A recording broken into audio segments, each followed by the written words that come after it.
talking about setting up lighting and uh, setting up lighting and audio properly and all that. One of the biggest barriers to entry was having digital SLRs doing the filming because each digital SLR had its own battery and its own SD card. So inevitably, if I had 3 or 4 cameras set up to create content, unbeknownst to me, one of the cameras would shut off and it wasn't recording for the last 40 minutes. So I lost that camera feed and sometimes the audio wasn't working properly. So even though I'm a competent content creator with all of the tools needed, meaning multiple pro end cameras, multiple pro end lights and audio, multiple microphones, because I film things for work in that capacity, it's an arduous task because of the different devices I'm setting up with all different temperaments. My Canon digital SLR only lasts an hour and a half on battery, and the SD card runs out after 40 minutes. So I have to keep that in mind. And then this camera over here might be a different type of camera, a point and shoot that's rigged up to record. And now with Final Cut Camera, you just use iPhones for these remote cameras. They connect to Final Cut Pro wirelessly and all stream into Final Cut Pro in real time as you're recording. So just to break that down into why that matters, I can now keep my iPad in front of me, just right in front of me. It doesn't even have to be in the camera shot, but that is my visual reference. All the cameras that I'm using are shown here. All of their audio levels and their battery levels are shown. So being able to set up iPhones as cameras, which by the way, the latest iPhone camera is absurd. I think Apple was very sneaky over the past, let's say, 5 years, and I wouldn't say sneaky, but they built one of the highest end cameras you can cram into these devices. I mean, all of the iPhone ads you now see are shot on iPhones. That's how confident they are. When you see an iPhone ad on TV, that was shot on an iPhone. So to be able to use these phones with Final Cut Pro and have everything feed into one point where I can see the telemetry of each device, its battery life, its capacity, having an audio source that I can pick, and then having all that inside the editing app when I'm done and ready to go, or on an external hard drive connected to USB-C, it has removed the barrier of entry for content creation for me. I now just have to get back to good old scripting and storyboarding and get back into it. But I took my wife to a coffee shop. We took a couple of tripods. We set up iPhones. I shot some content for work, and it was an extraordinary experience. So all that to say, to sort of put a bow on Wednesday night's thing, was sort of like if you really want to lean into content creation and make that a big part of your workflow or your hobby or whatever it is, there is no other answer besides Final Cut Pro with Final Cut Camera. Final Cut Pro is $50 a year, and Final Cut Camera is free for as many devices as you want. So people are even buying iPhones as dedicated cameras to use in their setup, opening a little Pelican case with 4 iPhones in there that they take out specifically to shoot video. It's really inspired a content creator phenomenon. So if you are a content creator or you are interested in being a content creator, there, in my opinion, is no other way than Final Cut Pro with Final Cut Camera utility. Another thing you said, Randy, that I thought was worth bringing up, you may have to remind me what it was. There was a second thing you closed with that I was like, oh, that's a good. Oh, it was Bluetooth radios. Yeah. I'd like to restate your issue and then even ask you a question if you don't mind. Let me Sure. start with the question.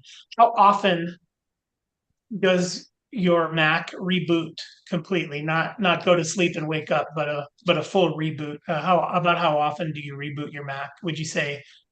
And you could. Probably the shutdown or just the basic restart, probably 2, 3 times a week at least. Hmm.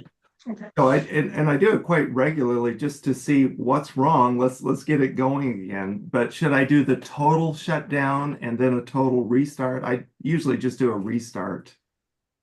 Oh yeah, I see what you mean. Well, my first suspicion might have been that radios like Wi-Fi radios and Bluetooth radios are shared by a lot of different apps and stuff, and their code gets memory leaks and it gets messy.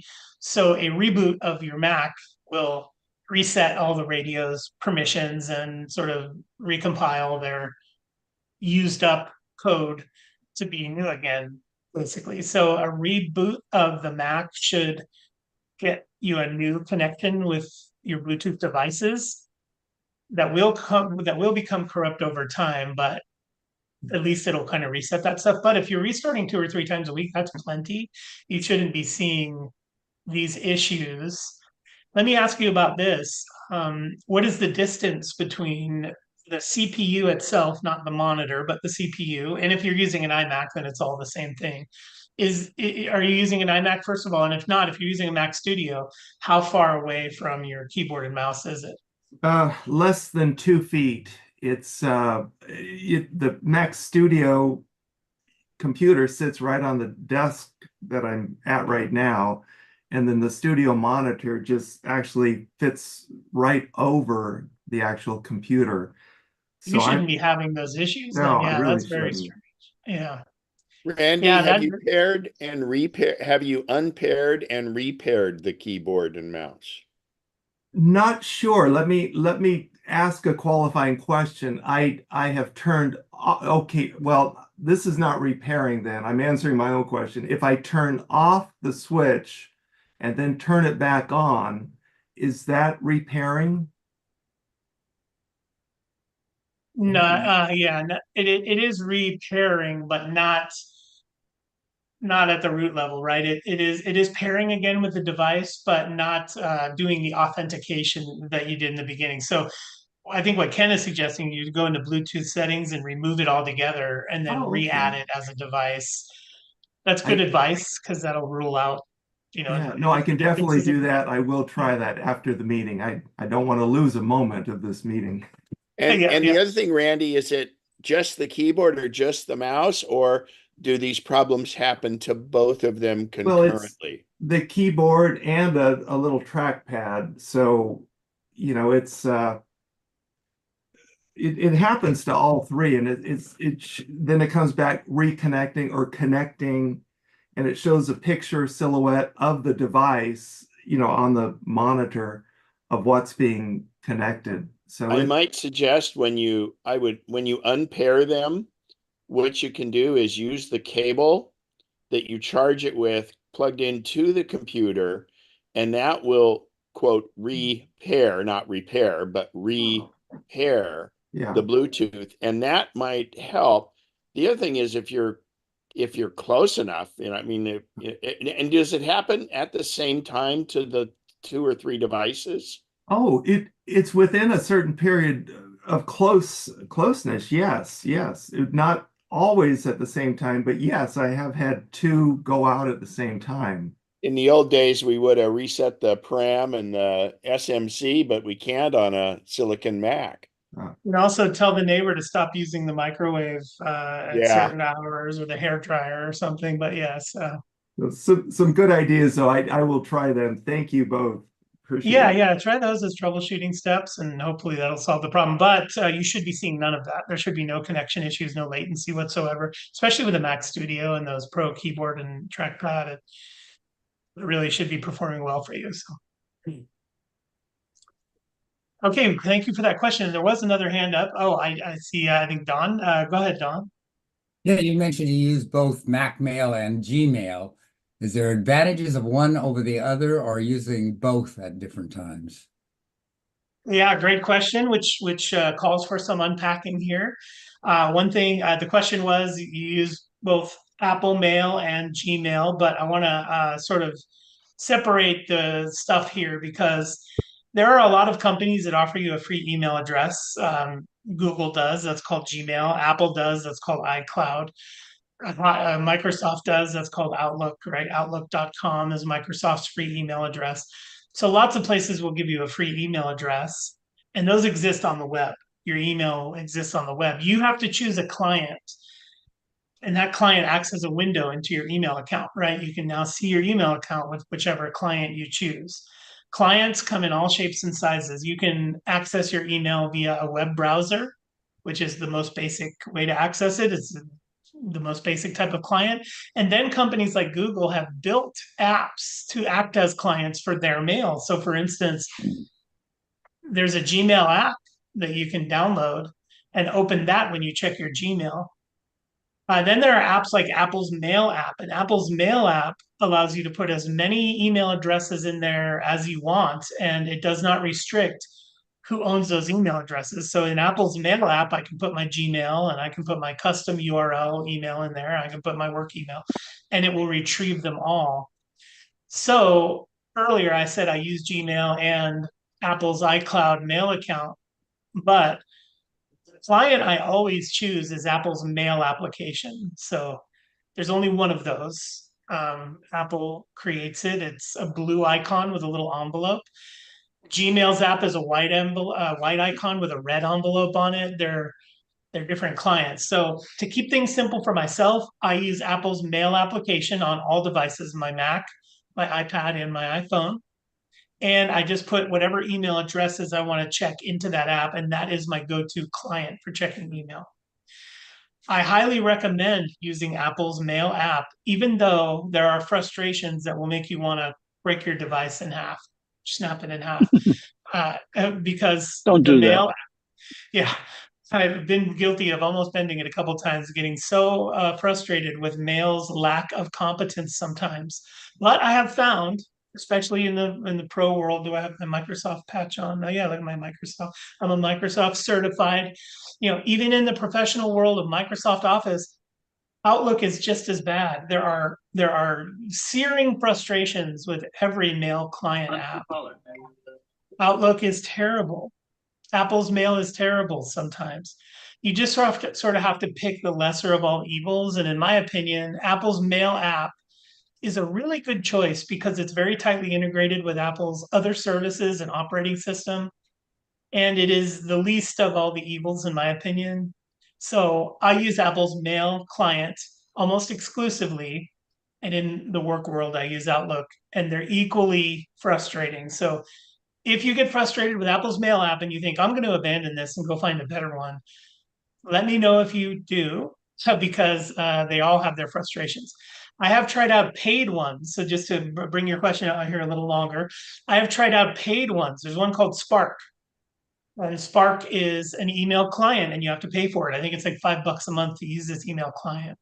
It does have some enhanced features. Like, for instance, one of the most frustrating things about a mail client to me is search.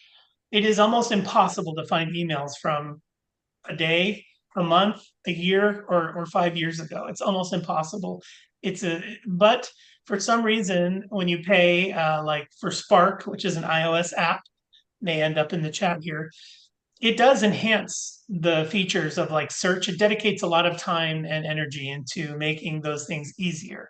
But you pay $5 a month and it's not a native app, right? It's a third-party app. So if I could end my answer, my long unpacking answer, with a recommendation, it is always use Apple's Mail app on your Mac, your iPad, and your iPhone, and they will be consistent and you'll have a consistent experience.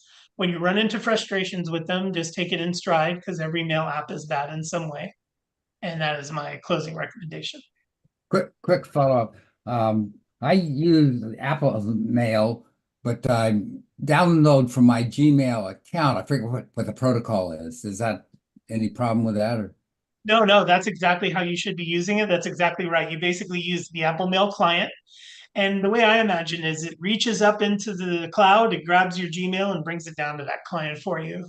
So it is a convenient way to just grab your Gmail. I actually have my HP email account in there. I have several other business email accounts that aren't Apple, that aren't Gmail, and I put those all in there and they work flawlessly. So I do highly recommend that client, and you can put any email address in there you want, even custom. Thank you. Okay, Ken, yes, thank you. Hey, Pete, just a couple of things earlier when you were answering Mary's question about the follow-up and the fill-in things. You touched on it briefly, but I think it's important to reiterate the fact that Apple predominantly, for them, as much as they can, try to do everything on board. So therefore it's safe and secure, where if it go, with Gmail and that stuff, it's not. And it brings up an interesting billboard I happened to see when I was transiting around Boston, and an actual billboard, and it says it's Safari, a browser that's actually private. And I thought that was interesting that they were and then under it, the little tagline is the Apple logo, and it says privacy, and then it says that's iPhone. And can't be stressed enough how that's becoming more and more prevalent. In fact, people like Google and stuff are starting to make a few responses to it, but and that's going to be the tough trick when they go to AI. You're gonna, if they offload to Chat GPT on that, they'll warn you ahead of time and stuff. But I think it's great that Apple has pushed that, and it is a big deal to them. Agree. Privacy is the banner under which Apple stands proudly, and couldn't be better for us that there is a company that actually did that. Before Apple, nobody cared. They all monetized your information, and Apple is the maverick. Okay, Mary. Yeah, you mentioned that you have trouble with all of the clients or Gmail, and other than the search function, which you then mentioned, which I have trouble with too. What are the other things that bother you? Because that's really about the only thing that I found that's troublesome. Maybe it's something we didn't know we should be troubled about. I think, yeah, good question. Search is definitely number one. Yeah. That is maddening, as you know. But also, well, I guess the other things I'm about to complain about are search related. Well, how about this? I want to, they took this away, but I used to be able to open an email and say, remind me about this later. And in 4 hours, that email would be attached to a reminder that shows up. There may still be a way to get it to do that using the right language and stuff, but little things like being able to snooze an email for which I think you can do now. There's a no, maybe my complaints are running out. Let me see the Start app and see. Oh, you know what? I just thought of one, which is it doesn't learn very well when you junk or not junk things. People, yeah, the unsubscribe feature doesn't work. Another thing I don't really like is when you mark a message as read, right? When you swipe away that blue dot, it lets the sender know that you read the message. Whereas if you just archive the message without opening it, the sender never gets any data. Now, I'm not talking about senders like your family or your friends. I'm talking about senders like Kohl's or Target. yeah. They track when you open your emails, what IP address you opened it from. They save all that data and then they mark it to you. So I guess it would be nice if the phone, if you wanted to block that kind of data. And I'm sorry, Mary, they are addressing that in iOS 18. It looks like they're going to sort them now by commerce or private messages and stuff. So, well, can you take care of that? Like, I open all of my Gmail, I mean, in archive as opposed to my inbox. Does that prevent the receipt, the red receipt? no, once your client, which is the Apple Mail app, Yeah. registers the email as opened, even if you read it from archive, that registration, they have an active ping in that email. And when you open it, that ping sends the message back to the company saying, oh, they opened the message, even if you just swipe it away. So it isn't a good idea to, like, anything in junk or whatever, to open it. It's best to just delete it unopened. Yeah, because you can swipe in your mail app, you can swipe one direction, which marks it as red but leaves it there, and you can swipe in another direction, which deletes it without opening it. And so deleting without opening is the best way to go. But sometimes I want to leave it in my inbox, but I don't want it to be marked unread. Maybe these are my own user issues that I've caused for myself, but not only that, but just the interface itself, like trying to get to different mailboxes is not that difficult, but to not be able to like colorize them, let's say. I wish I could make a light blue tint for all my work emails. So as I'm scrolling through, I can visually identify which ones are work emails and stuff. If I'm looking at a unified inbox, there's a VIP, thing. I don't know. There's just I'm gonna be more conscious of my frustrations and try to remember them because it's very common for me to become frustrated with the mail app. So I'm gonna do my best to try to remember what those things are. Well, thanks. I think it gave us some hints into how much you work and some things to pay attention to. So thank you. Thank you. Good question. Okay, well, I don't see any more hands up, so I think maybe we dive into our topic. I really am excited about opening up the world of automations and stuff. Bob has his hand up, White. Hello, Just Bob. put it up. Hey, Pete, the colorizing, I do it all the time. Just use the color bar. Huh? What you talking about, Bob? You just said you wanted to color your messages Yeah. by category. I do that day in and day out. Maybe we need a separate class. Yeah, And maybe you need to show me. So when you're looking at your mail app, each mail is a different shape. yeah, and the remind me is in the message menu. It's still there. Let's see. I mean, maybe I just gave up on it prematurely, but okay. Let me go here. Try to share my phone screen here. Oh, there we go. Oh, you're talking about on your phone. I was talking about on the Mac. Oh yeah, this That's the list difference. here. You can't Yeah, do I the guess. coloring on the iOS device. You're right. Yeah, I see. And it Or does even not carry back and forth between the devices either. Yeah. So, even just a dot out to the right or something, a colored dot or something that'll draw my eye directly to, the things that I'm planning. So okay. Sorry, yeah. I misunderstood. Oh, hey, I appreciate your input. Okay. Thank you. All right. Well, I'm sharing my phone screen and let's see. Well, I shouldn't share that yet. I should share other things first, like my screen. Okay. Go. Screens. This one. Okay, here is my let's talk about this. Will this Stop. be recorded, please? Yes, it's being recorded. Okay, good. I saw the record, but okay. I want to get into this in a practical manner. I think we talk about these things fast and loose, and how useful they are, which is all true. But I think practically speaking, let's get down to brass tacks and talk about how exactly these things will benefit us. And I think it's best broken down into these three sort of concepts.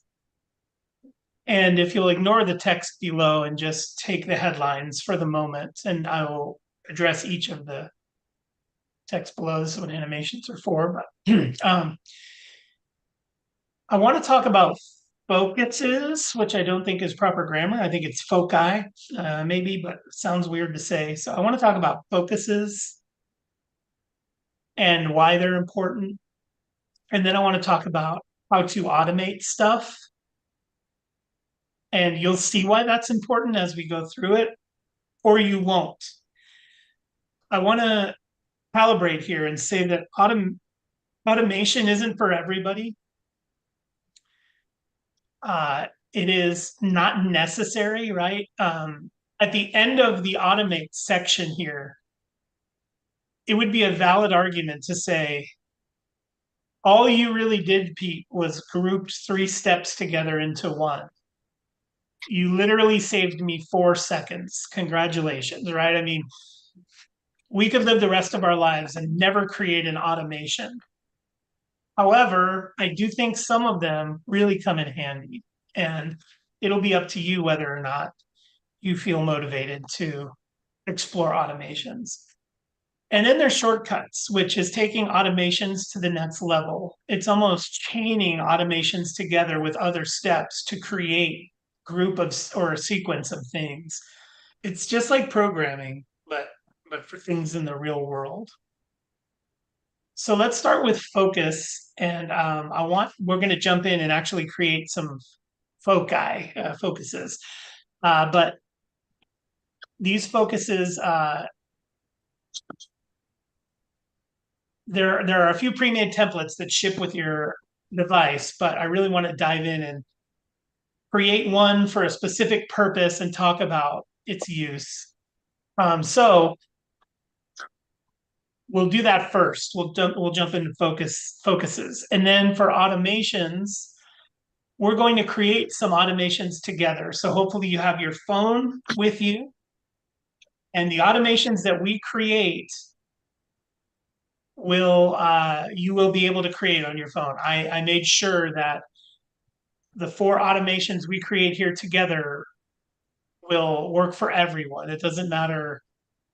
I guess it sort of matters if your phone's 10 years old, but it doesn't really matter what iOS you're using unless you're more than 2 generations back. And it doesn't really matter what hardware you're using unless you're, more than, I'd say, 3 or 4 generations back. Then it starts to come into some question marks and stuff. But I'm pretty confident that you'll be able to create all of these automations and you'll find them worthwhile, I think. I tried to create automations that we collectively should probably find worthwhile. They're not just geeky things that are a demo. It's things you'll actually use, I believe. And then shortcuts.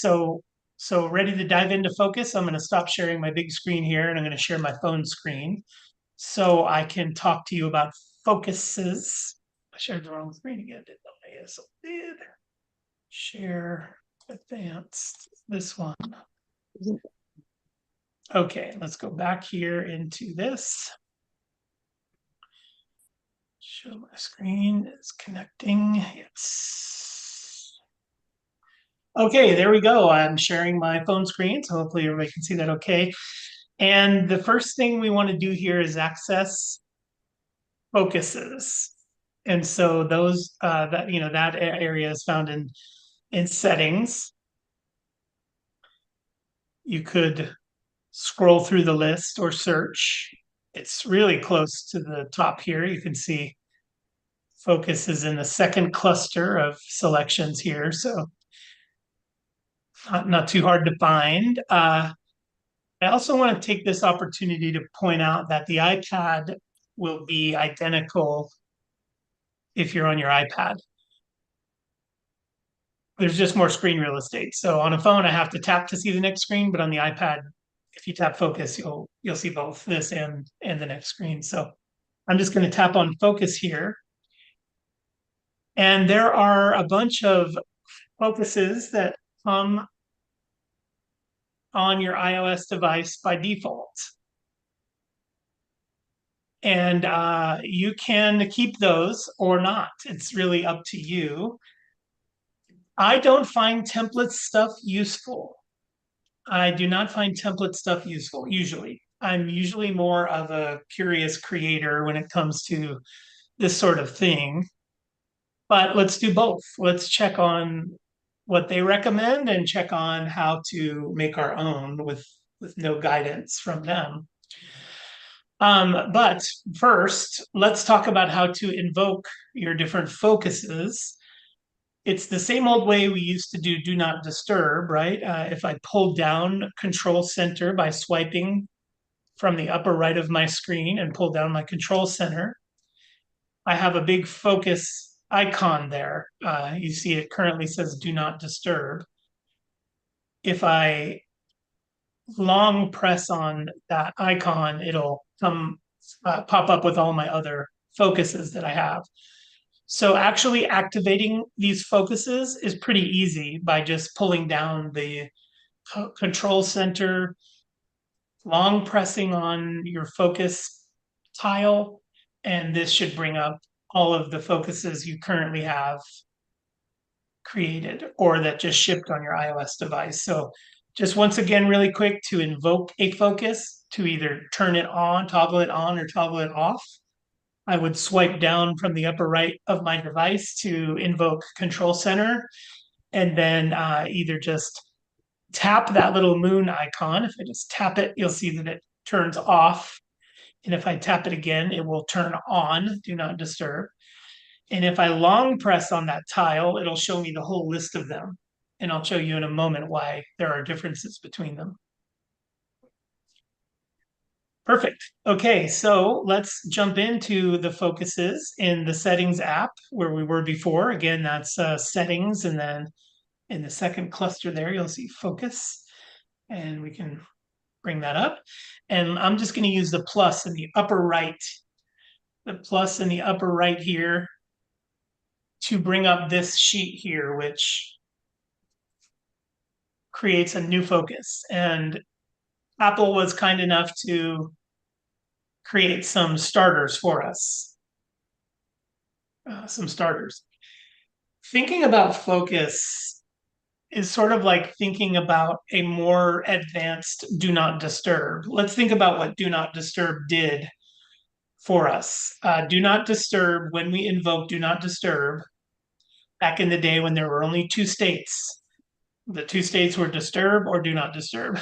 Back then, when we invoked do not disturb, we were basically telling our phone, hey, phone, I know you're going to get notified about stuff. You're going to get notified from my Sports Illustrated app. You're going to get notified from the grocery delivery. You're going to get notified about a bunch of things, but I don't want you to bother me. So continue to accept all your notifications, continue to register them as they come in, but don't notify me about any of them. When I'm ready, I'll look. That's what Do Not Disturb did for us. It allows us to set down our phone and disconnect from all the notifications that were coming in. Well, users said, we want something more. We want more granular control over that because we want to be able to, it made me nervous sometimes when I was on Do Not Disturb for long periods of time because I start catastrophizing. I start thinking to myself, oh gosh, what if my daughters or my son is trying to get a hold of me? What if there's some sort of emergency? So for me, Do Not Disturb was nice, but then it got me thinking about what if my therapist said that's called shoulding or something. I'm shoulding. I should be checking my messages. I should do this. I should do that. I don't want to do that. So what Focus allowed me to do was customize my Do Not Disturb. So I'm going to choose custom here. And if you're following along, I suggest you do the same. Just choose custom on your device. This is after you click the plus and focus, right there. I'll go back.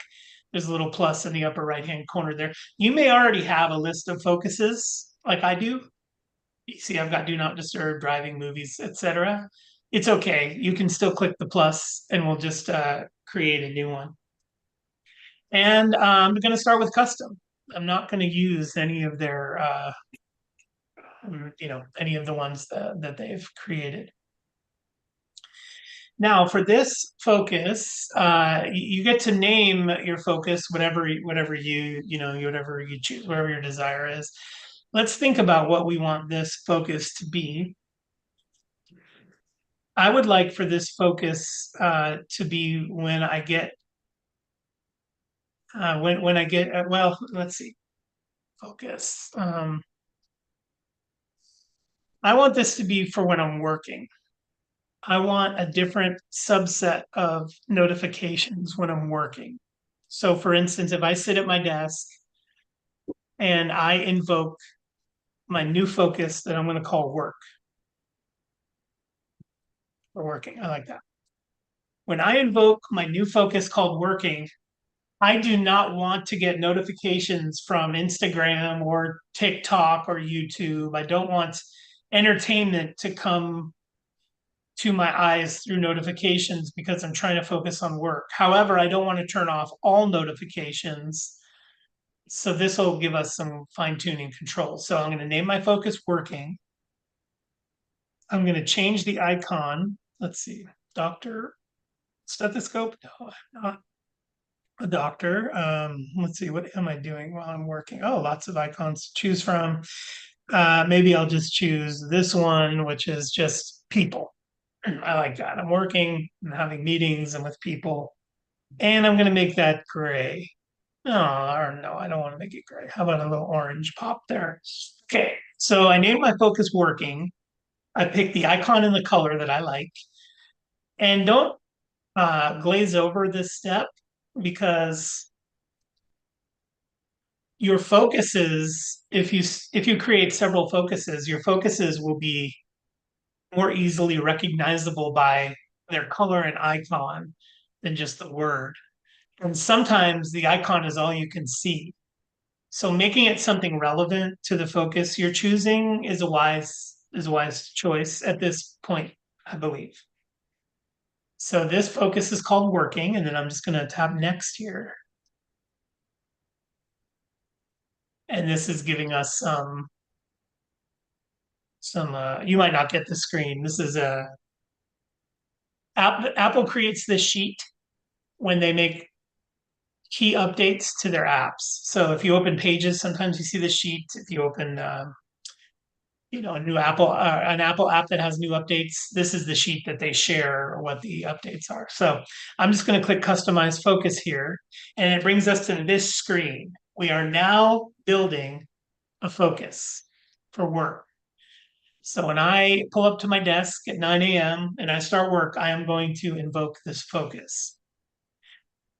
Now, first things first is let's set a schedule. Let's turn this focus on automatically Monday through Friday from 9 to 5. I know I'm skipping over some stuff here, but let's just go down to Smart Activation and tap that. Sorry, not Smart Activation. We'll explore that in a different focus. We want to do Add Schedule. So I'm going to do Add Schedule here. The schedule will say during the time 9 to 5, and then I'll just do Monday through Friday, not 9 to 5. So weekdays, Monday through Friday, 9 to 5 is going to be the time I set. This focus is going to turn on automatically starting Monday morning. So I better remember it, otherwise I'm going to wonder why my phone's so quiet. So now that we've set when we want this focus to turn on, let's choose the people and the apps we want to hear from during our work focus. So when I tap on choose people, I get to decide who of these people get to talk to me. I did not set this up in advance. So what you see is likely to be what you'll see too, a selection of recommendations. And you are basically telling your work focus, I want to allow notifications from these people. Now, Alex, the first guy, he's somebody I work with. Amy, that's somebody I work with. My wife, not somebody I work with, but should probably allow notifications from her during the workday. My son is the next one, says Lunchbox. I don't necessarily need to be distracted by him or my daughter or my sister or my cousin. Dave Sanders is somebody I work with. So is Corrigan, but favorite here is not. So what you can see here, I've toggled off anybody who isn't essential or a work coworker. And then I can add more people. Like my boss's name is John Mann. So if I type his name, let's do Mann here. I want to add that person as somebody who can reach me. Their notifications will come through. Now, I am doing this for work. Some of you are retired, or some of you do not need this type of thing for work. Think of this as maybe you're at the library and you don't want to be distracted, or even in a movie theater and you don't want to be distracted. This is a good way to weed out those distractions, but only hear from the people you want. Now, don't forget you have do not disturb, which means nobody can contact you. So currently, that's probably what you use when you go into a movie theater, is you just put on do not disturb and then nobody can get to you. So here we are with, we've chosen our people. I'm going to tap next here in the upper right. Oh, who do you want to accept phone calls from? This is interesting because you have everybody, which you can allow every call through. Allowed people only, that is selected on the previous screen, right? All the people you allowed on the previous screen to receive notifications from can be the same subset that you choose to allow calls from. You may limit it to just your favorites, right? In your contacts, you can set favorites. So if you set a list of contacts as your favorites, which I have, let me go to the phone app here and you can see my list of favorites there. So you can choose that if you want. You can choose contacts only, or you can make a group in the contacts app. This is a throwback. This goes way back to some classes we did 12 years ago about making groups and contacts. You can actually throw all of your coworkers into a group in your contact app and then say only that group can call me during this time. I'm just going to leave it to allowed people only. So I'll click done here. So the people one is set. We're done there. We've got the people that we are willing to allow to get to our attention span during our workday. Now I'll choose which apps are important to me during that workday. So I just click the app button, and this is telling me that I will receive notifications from the following apps. This is okay. I don't need Amazon. Calendar, yes. Coinbase, I don't need. Facebook, I don't need. Home, I don't need. Messages. Well, I'll leave messages on because I've selected a subset of people who can message me. If I were to turn this off, if I were to uncheck messages, then even the approved subset of people could not break through because I have opted not to allow notifications from the Messages app. That's an important nuance. I'll restate it because it's kind of important. In the previous step, we said allow notifications from the following people. Now we're at a step where we're going to deny notifications from the Messages app altogether. So even the people we approved 2 steps ago would be blocked because we're completely turning off messages. This is why I'm going to leave it on. I'm going to leave the Messages app on because I've already filtered out everybody but a subset of people in an earlier step. I'll take off notes, photos, and I'll leave on Teams and Telegram since those are 2 apps that I use for work often. So I'll click done here. What we've now done is chosen a subset of people and a subset of apps that will be available to us during the workday. Now, as I scroll down and we look at customized screens, also super important. I'm going to choose to customize the locked screen. The lock screen is normally one of my custom screens here. So I have a bunch of lock screens that I've created, usually featuring myself and family members. But there are a bunch of other lock screens too. You can see I have some family member ones and whatnot. You can decide which one you want for your lock screen. So for work, what I'm going to do is select a relatively nondescript lock screen, this one of the Earth. But actually, I'm just going to do this color one here. I'm going to do this gradient. I want it to be as kind of boring as possible. So I'll click done here. And so I've chosen my lock screen to be this. It's just going to be boring, no picture or anything like that. Then I want to choose my home screen. Notice that it will allow me to choose one of my many home screens that I have created. What this means is that you can create a screen that is specifically for your work apps, like I've done here, that very first one, and that will be all you see when you open your phone. Facebook will be gone, shopping will be gone, movies will be gone. So I'm going to do that. I'm going to choose that first page that I've created.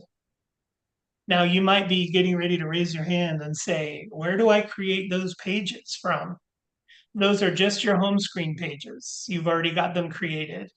You may not have made one specifically for your work apps, but this would be a good argument to do so, right? Basically saying, I'm going to create a screen that only has my work apps.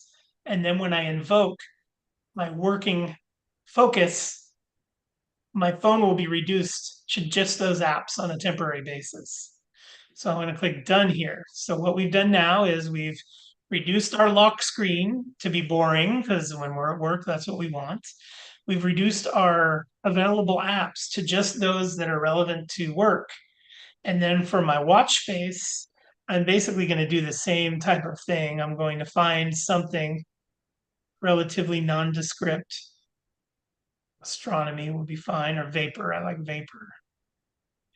And so even my lock screen on my watch won't be a fun, Snoopy, whatever. It's going to keep me focused, I think. Nothing really can keep me focused. Okay. One last category we have for focus is filters. So I'm just going to go into filters. And you can even, I mean, earlier we said mail would be an essential app for us. We must have mail in order for our working focus to be relevant. But the problem with mail is I've got personal email addresses in there and stuff. So I'm going to go to mail, and you can decide which email addresses you want to show up. So for this working focus, I'm only going to select my 2 everyday working email addresses, which is my HP and my 2020 addresses. So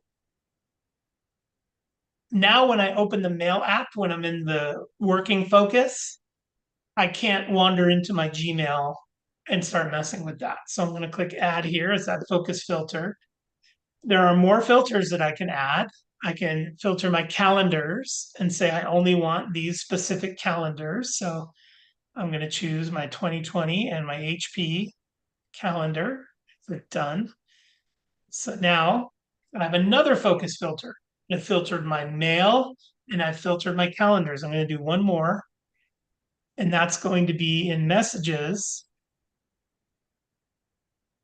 When the messages app opens, I want to filter it to just the people in my work focus. Okay, so to recap, we created a focus and we called it working focus. We choose an orange color for the icon and a little meeting group of meeting people.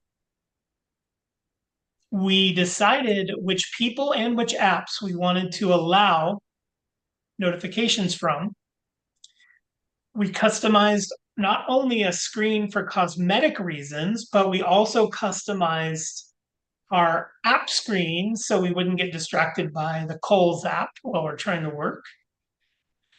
We set a schedule for this focus to come on every day at 9 and go off every day at 5. So I'm sort of locked in every day from 9 to 5. And we even set some filters for those approved apps. Like, hey, I don't even want to see, and I see that hand, Bob. 1 second, I'm coming to the finish. And so I don't even want to see text from other people. I want everything filtered. So now if I go back, you see at the bottom of my list of focuses there, one says working. Now, before I click it and we get into that, I do want to pause and check on those hands and stuff. Okay, Bob, go ahead. I think you might still be muted. I was muted. Just a quick question. You did not really explain why we do not want to use that automatic, what's it called, automatic activation. Oh, yes, yes. So can Yes, you smart. give us a quick rundown Yes. on that? Yeah, thank you for that.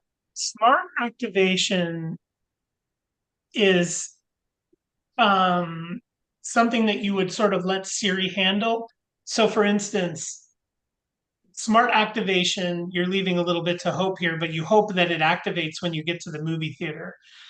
That Siri will recognize that you've arrived at a movie theater and put your phone on do not disturb for you. I find that trusting that is, it doesn't always work out the way it's supposed to. So I tend to just use my own schedule as opposed to letting it guess.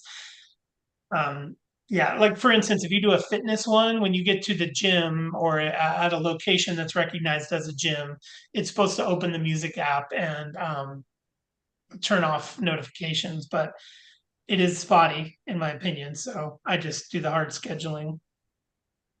It's a Okay, good thank question. you. Thank you for calling that back. Yep. Let me ask a question. Can I see hands for those who actually followed along and created a focus here? I'm looking at the list of participants. Just put your hand up if you followed along and created a focus with me.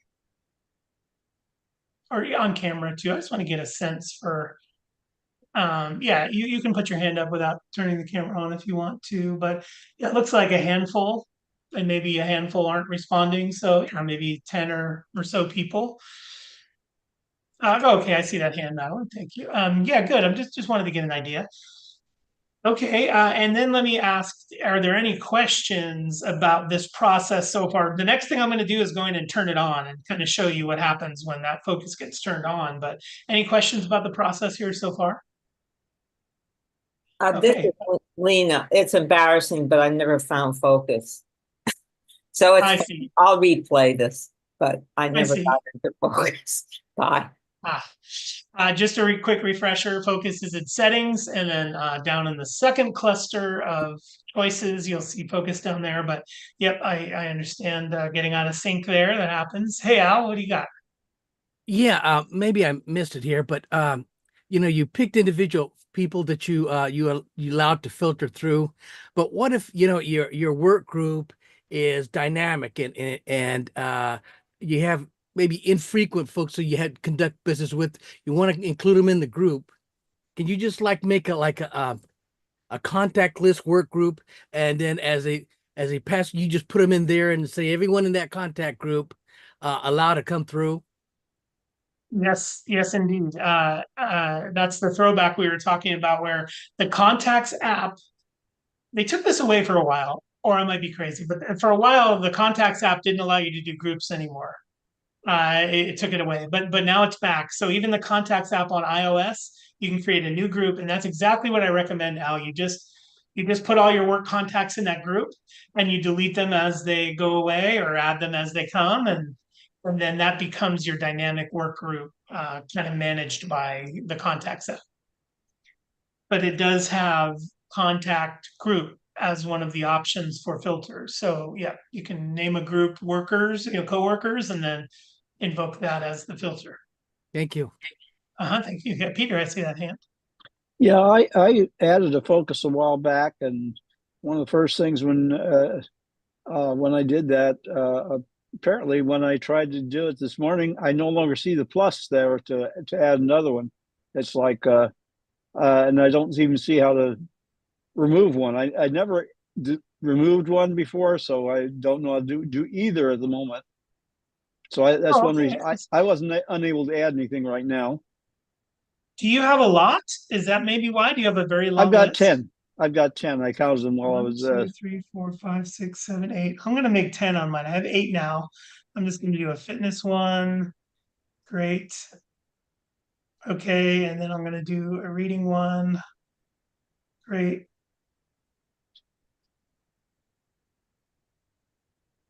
I want to see if the limit is 10. Mindfulness. Great. Oh yeah. My plus went away when I got to 10. So I I'm thought glad you that might called. have been the issue. How do I delete one now? Yes. So select any of them, and then down at the bottom of that should be delete focus. So select any of them, and then scroll to the bottom. Okay. And I then you kind of see, wanted to, because that was bothering me when I couldn't. yeah, I would have been miffed myself, but yeah, it looks like the Yeah, limit is 10, which I I'm did gonna not know. And I'm going to actually kind of delete work if I can, because Yeah, I'm now retired. yeah, delete them all because none of them are custom to you, you know. So I think it's important to create Yeah, the custom ones. So you I'm have not even your seeing the delete from there. I'm not sure how to do it. I went into work and went into the ellipsis there to try and see if I can see it. Maybe it's under settings from there. Let's see. I'm well, when you looking under. select, you went to settings and you went to focus, right? Okay, now I see it. So I'm going to delete work focus right now. Yep. And then you should be able to add. And Pete, just an aside, you can only create contact groups when you're on the when you're on a desktop, a computer. You can't do it in, I can't do it in iOS. I think you can. Let me see. I've never figured out how to do it because I put the plus in and it just has individual contacts. It finally did it a couple OSs ago. Oh, it did, Ken? Thank you. Yes. Yep. I didn't see it though, but okay, I'll look harder. They're calling them lists, not groups. So in the Oh, upper is that right, you why? should have add list, and then I can just type in, yeah, like work list. Yeah, in the upper right, you should see add list, and then you can add contacts to that. No, where is that? Because Oh, that's sorry. Let me share so you can see. Yeah, there was a Yeah. couple steps to get in there. So let me share the screen again. because not everybody has a Mac, I guess. I mean, a desktop. Okay. this should- Because groups are very helpful. Like if you want to, because you can put people in multiple groups. Yes, agreed. Okay, so where I am now is, oh wait. No. Okay, how did I How'd you get to lists? Okay, so in contacts here in the upper left, you'll see you can back out one more time over to lists. I'm just in my contacts now, but you see lists in the upper left there. I don't see it, but okay. I've got the plus on the right, but not. Oh, if you hit the little, just so anybody else knows, in the upper left, I had like another icon, and if you hit that, lists appear. Oh, good. Okay. So But anyway, that's where you'll probably see a bunch of your old ones if you still had any on your iCloud, but this is where you can also create ones. So add list in the upper right, you can see I made a work list here, and then I can either rename or delete that, or I can go in here and add whoever I want to add in here. thank you. Yep, absolutely. Okay, any more hands before I keep rolling? Okay, looking good. So what I'm going to do now that I'm sharing my screen here is I'm going to invoke my work focus. I want you to notice a couple things first. My lock screen is this. This is my current lock screen. And then if I swipe up, this is my current home screen. What I'm going to do is swipe down from the upper right, and on focuses here, I'm going to do my new one, which is working. I see it right there in the middle, this one here. I'm going to tap it. And then now I'm in that mode. Look what happened to my app screen. It's now just my work apps. I can't access my socials or my X or whatever. And if I turn the phone, put the phone on sleep, you can see that my lock screen is now plain like this. It's no longer my family picture, and it says working down there at the bottom. That is my indicator that that focus is what's turned on. It doesn't have any notifications for me at all because I've restricted notifications to just those that are relevant to my work. So having this be your phone while you're trying to work is a good way to minimize distractions and, you know, sort of create a workspace. And if I turn it on my phone, then it also activates on my other devices. So my working focus has been invoked on my phone, but now if I were to open my iPad or my Mac, it will also be on working focus.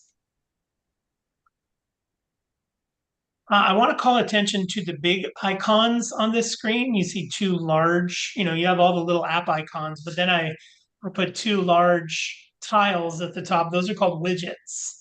And we're going to use widgets for customization here in a moment, but I thought I would just call out, when I open my phone in working mode, I get that nice calendar on the upper left there to sort of be able to glance at future weeks and stuff. And then on the upper right, I chose one that shows my next appointment. So my coworker Corrigan is on PTO, so that's the thing I see now. But if this were Monday, I would show my next meeting and what time it starts. So that's focus. And we're going to switch to automating in a moment, but I want to close out focus with questions and stuff. So, Pete. Hi, can you hear me, Pete?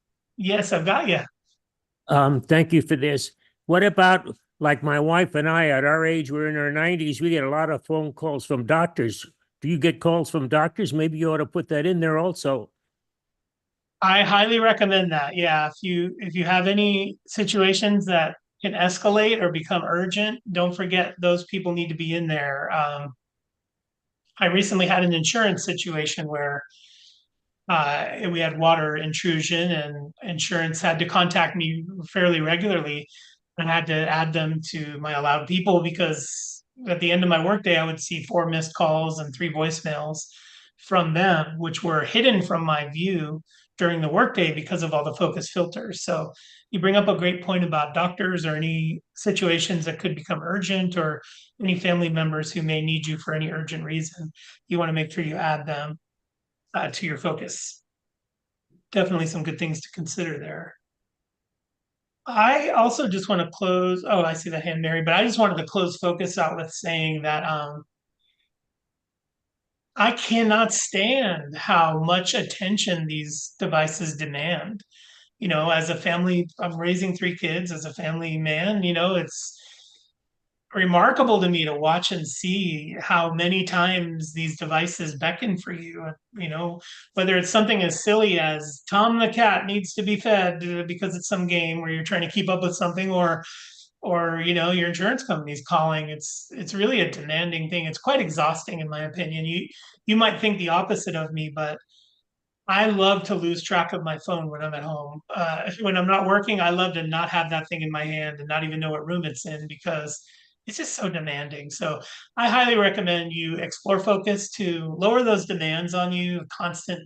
The other thing I do is whenever you install a new app, it's always going to ask you if it's okay to send you notifications. Oh, that's part of the installation process. It has to ask you, is it okay to send you notifications?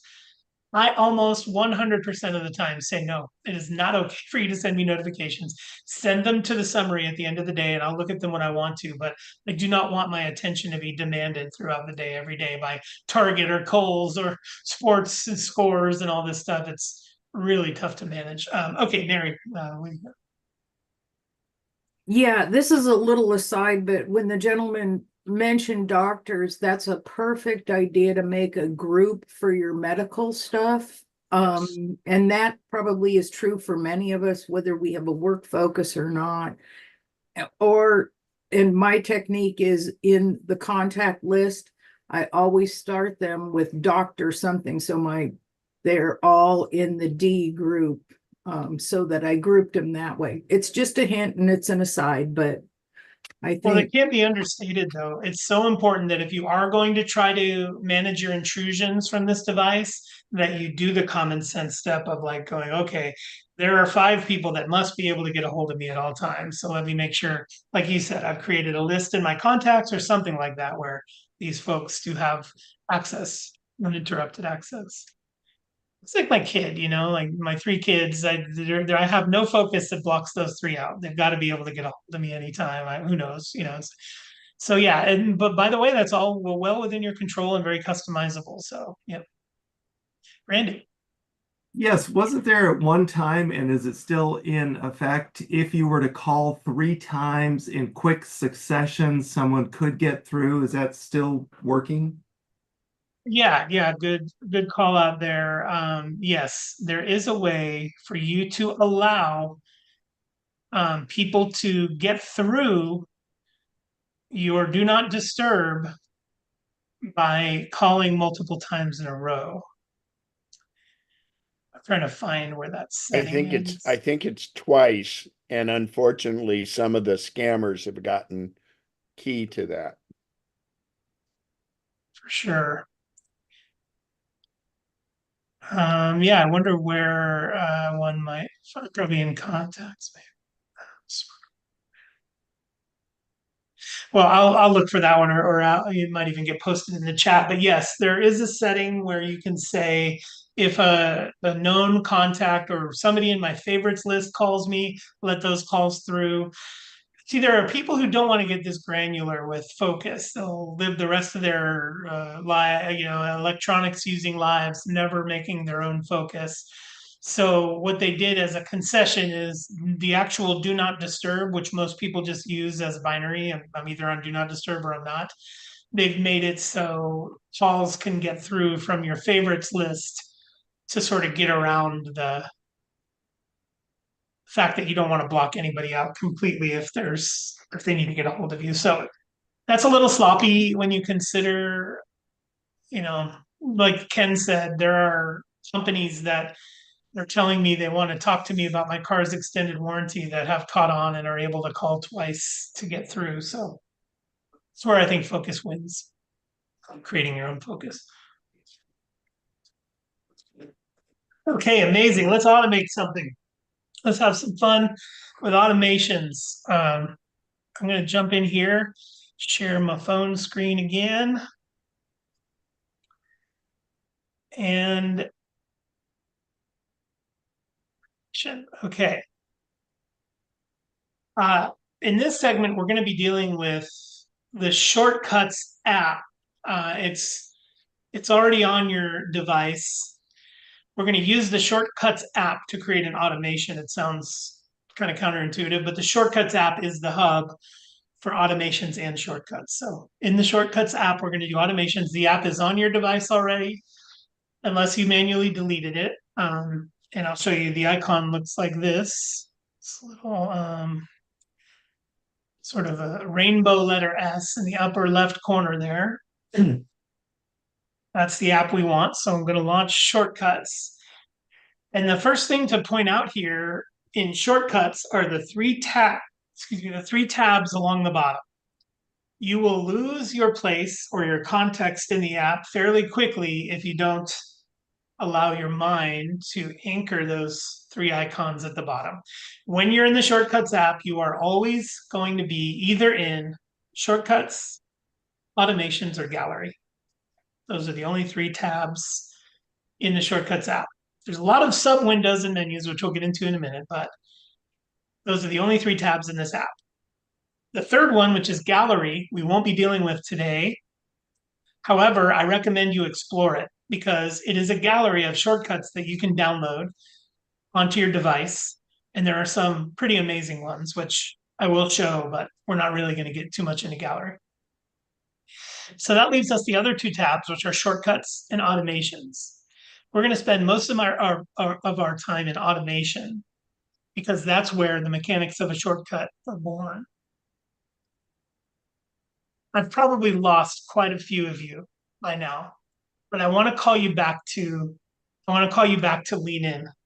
Don't go away. Come back here and lean in because I know this sounds programmery or it sounds scripting, like remember that guy Sal from Apple who created the Automator app?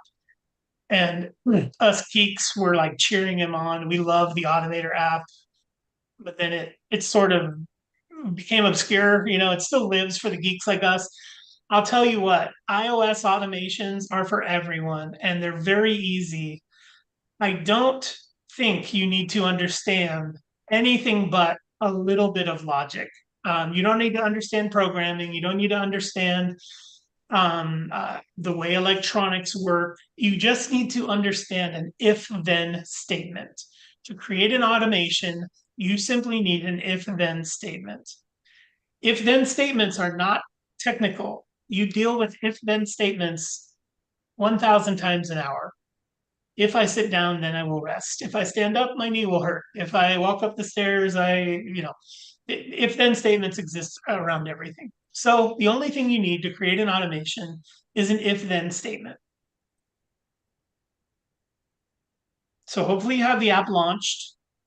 If you tried to get away, come on back here. Go to the tabs at the bottom and tap automation. And we're going to create an automation together. Now let me check in on raised hands to make sure everybody's with us and everybody's leaned in. Go ahead. If you're somebody with a raised hand, you can come off mute and ask your question. I can't find shortcuts. Okay, and you did the search and it doesn't come up? Right. Okay, well then it must have been manually deleted at some point, but all is not lost. You can certainly re-download it from the App Store. Simply go there and search shortcuts. Make sure you get the icon in the upper left. You see the Apple icon of shortcuts. Okay. In fact, I'm going to go to the App Store right now and see if there are any like imposters. So let me go to the App Store, search shortcuts. And it's the second one. Google Chrome bought an ad to be the top result, but the second one is shortcuts. And so simply re-download that to your device in order to follow along. Thank you. You're welcome. And that goes for anybody who doesn't have it on their device. It could have just become deleted at some point. And so, yep. Okay, so back to shortcuts.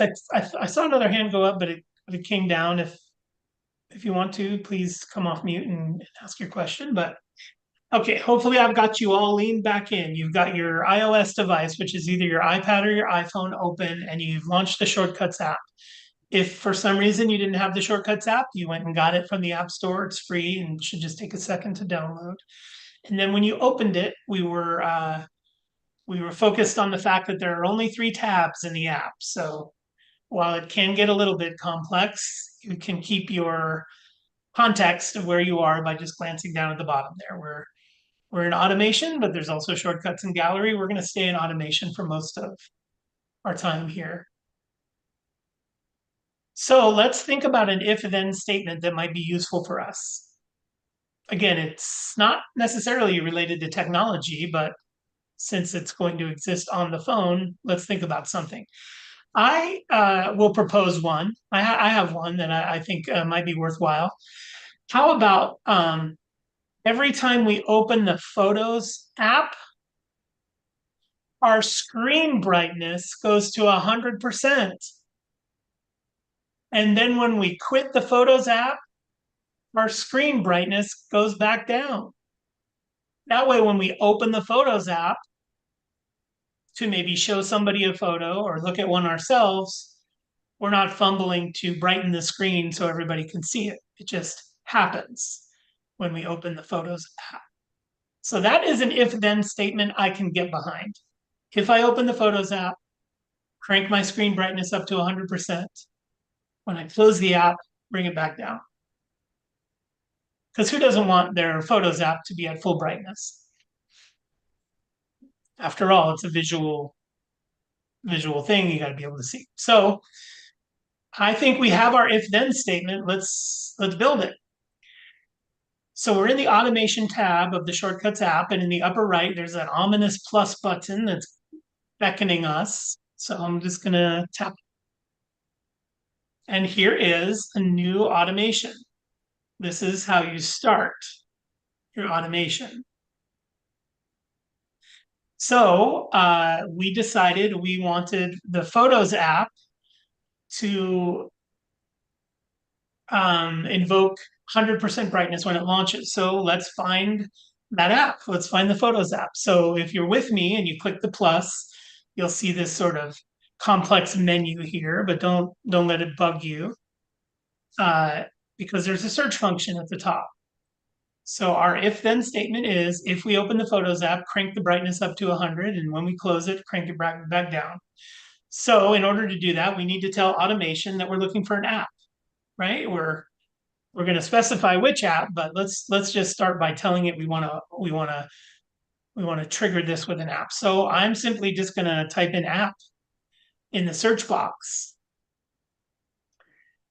And what that did was filter all of the results to those that had APP in them. And look at that, the second one is indeed what we're looking for. It's when an app is open or closed. So that's perfect because our if then statement is when the Photos app is open, we crank our screen to full brightness. So app was exactly what we needed. So I just searched app and there it is. I'm going to tap on it to select it. So tap on app here. It gives me some choices.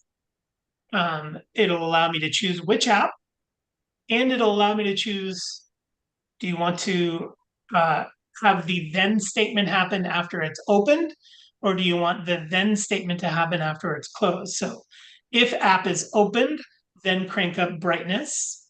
If app is closed, then crank down brightness.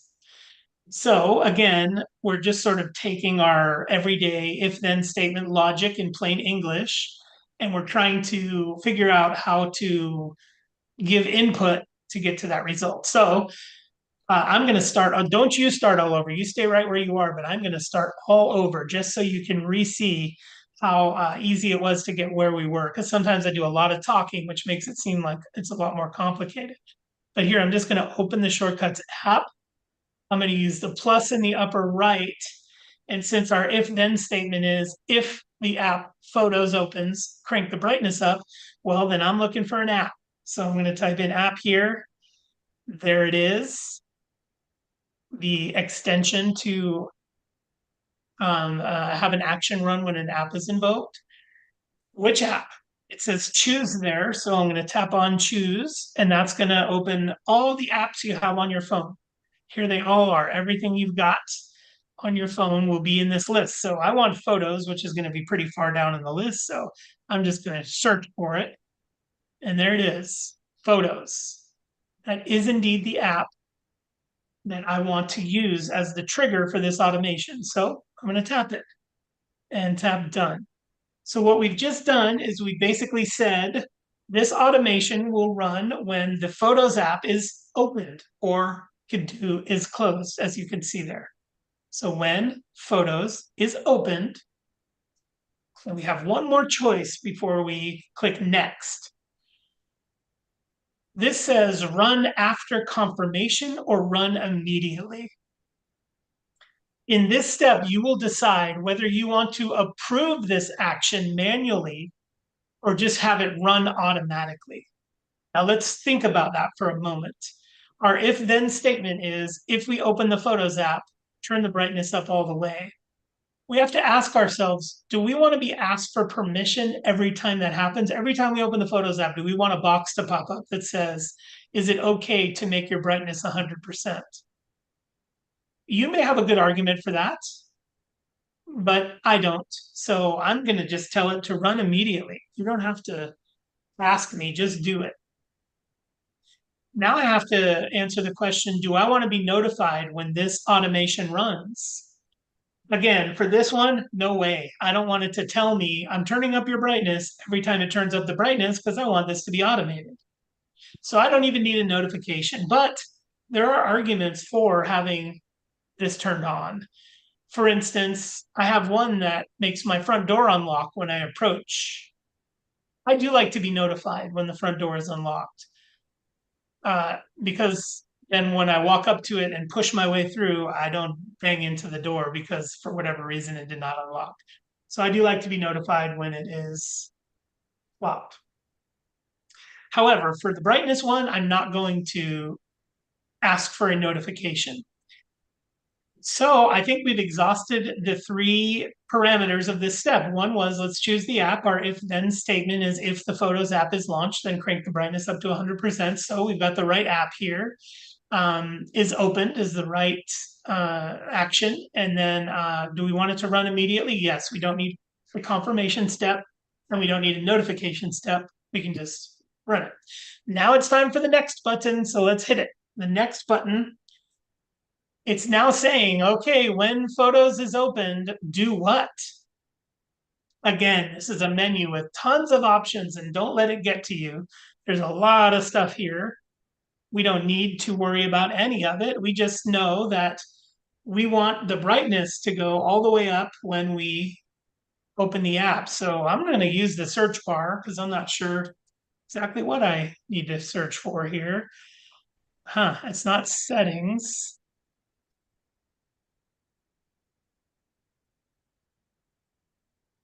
Not brightness. What would we search for here?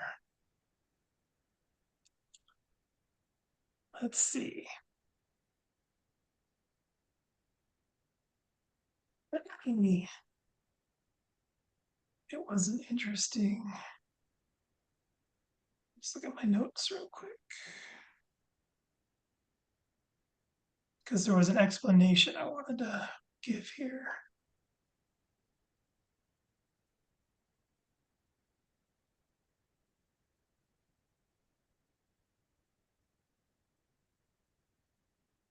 Okay, one sec. Notes here. I should have stopped sharing for 1 second. Let me just, there was an explanation required here. And I want to make sure I capture exactly.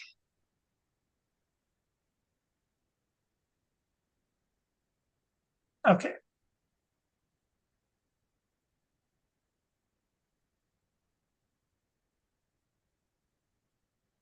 And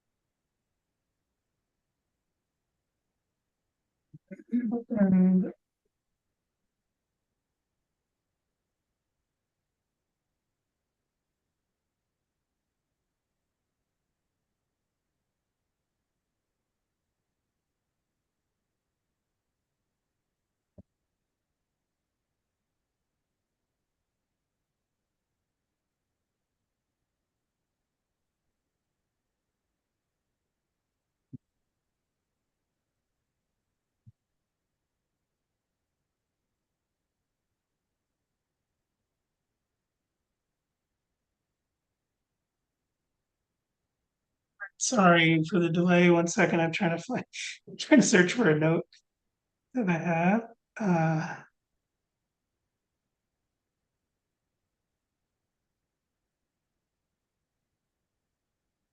Okay, sorry. Here, I'm coming back now. Reshare.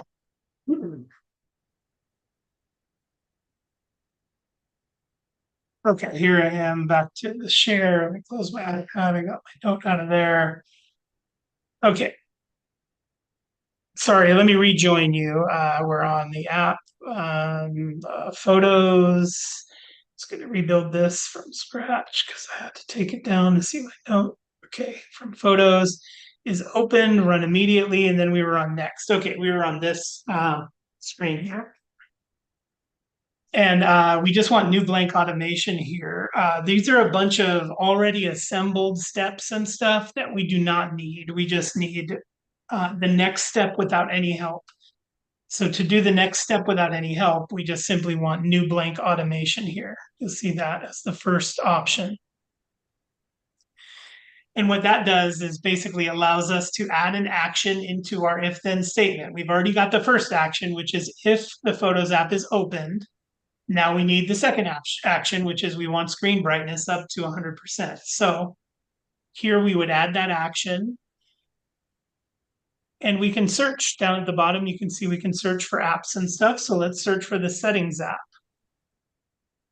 There it is, settings. So I can tap on the settings app. And there are all the things that you're likely to need to do with the settings app.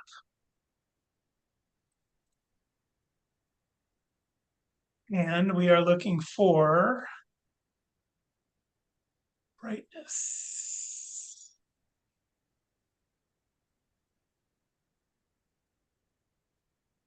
Let's see, so.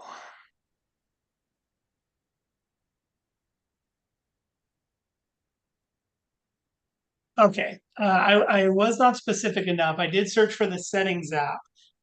And when I did that, it only gave me smaller subset of what's in settings. So you see when I'm searching here for settings, it will give me the settings app, but then it only gives me a smaller subset of what's in there. I need to get more specific and actually search for brightness and get right to the brightness app. So I put in the word bright, and a little further down, I see the set brightness command. Okay, so just getting back to the basics is number one, we came up with an if-then statement. If I launch photos, I would like the brightness to go to 100%. In automation, we got the first step right, where if we launch photos and then the second we search for brightness, there's set brightness. So I'm going to tap it. And it tells me set brightness to 50%. Notice that 50% is blue and it's highlighted with a little blue highlight. That means it is a changeable option. So set brightness to is black, but that 50% is blue. If I tap that 50%, it'll allow me to crank the brightness all the way to 100. And then what I'm going to do is choose done here. I just choose done. I just chose done. So let me see. So there it is. When when photos is opened, set brightness to 100%. You can see that right up at the top of my screen. So I'm going to try it. Now that automation is done, I'm going to open the Photos app. It did indeed crank my brightness up to 100%. And when I quit the app, I want it to go back down. We've only built half of the equation. We've only built the half that says when we launch the Photos app, crank our brightness to 100%. We'll now build the other half, but I want to pause and see if there are questions or comments or whatever else. I may have disconnected 30 minutes ago and I don't even know it. Didn't disconnect 30 minutes ago and I don't even know it, did I? Oh, Peter has one. Okay, good. Okay, Peter, go ahead. Yeah, I kind of lost how to get into the settings brightness. I got as far as getting in there, and I'm not finding the get to the settings. Yeah, I got when photos is open. Yeah, Is let's look where at I that. stopped. Let's look at that step again. So you have when photos is open. So this is basically where you are now, right? When photos is Essentially. open, yeah, do no actions. I'm going to tap on that no I'm action. not even seeing the do actions. I'm seeing get started just below there. Okay, here's what I'll do then. I'll start over here. You did the app step where you chose photos, right? Yes. Okay, Yes. let me do that. So I'm doing that now. I'm choosing photos. And we did the parameters of when photos is open, and we don't need a confirmation. And I think Nope. this is probably the screen you're on now. Yes, it is. Okay, that's where you just do new blank automation. New blank automation. Yeah, Okay. this screen is a bunch of pre-assembled stuff that it's encouraging Right. you to use, but since we're creating our own if-then statement, then yeah, just do new blank automation there. And then that's where below in that search field, that's where I search for settings down there. I'm sorry, I searched for brightness. I originally searched for settings and it was not. So I'm still doing the add action. Click the add action. Nope, I didn't do that. I just went down to the Okay. search bar at the bottom. Ah, okay. And from there, I just searched for brightness. And sure enough, set brightness popped up. Are you getting that same result? I'm trying it right now. I put No. in set brightness. There we go. And then when you I see tap the it, set. it turns into a blue variable number. So you can tap that 50% and crank it up to 100. And I can just crank it all up. Okay, I got that now. Now, when you click done is the exciting part. Go to your Photos app and launch it and watch your screen brightness pop open to 100%. And then now what we got to do is fix it so when you quit the app, it goes back down. Oh, I encountered an error. What's the error Automation failed. say? So automation failed.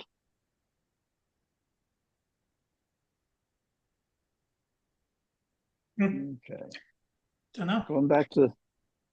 Let me ask this: Did anybody complete the automation, and is it working? Do you get screen brightness to 100% when you launch photos? No, set brightness did not show up as an option. Mine worked just fine. Okay, Mine let's go back to also. set brightness. Okay. So in building that again, Randy, you've got the app part. So let's get that part down. We already know it's the Photos app we're after. So I'm just gonna rebuild this from scratch and catch up with you here. is open. We've got that, and run immediately. We've got that. This Right. is when we click next, I think this is what's tripping folks up a little bit. I Right. really wish Apple didn't put all these App Store type tiles here. It's just a lot to look at. But in this step, you're just going to do new blank automation. Now from here, you do not do add action or anything like that. You just simply search for the action below. So I'm going to go below to the search bar and put in brightness. And Randy, to your point, it may not show up until you scroll down a little bit further. At the very Mhm. top, you won't see the one you want. And also, Peter, for you, you may not have chose the right set brightness. It's got to be this red one here. I have got the red bright. I've got do, open app, and set brightness, and I got that down to set brightness to 100%. And you have the little red sun logo. Yes, I do. The little same one you're showing there. Okay, perfect. And then you crank that up to 100 and you click done, right? Did you click done? I clicked done now, just to make Okay, sure. and then we'll swipe up and go back to your home screen and then launch the Photos app. And it still failed. And what is it? Do you get an And error encountered, message? it says photos open, encountered an error, open. And then an ellipsis, and then it went away.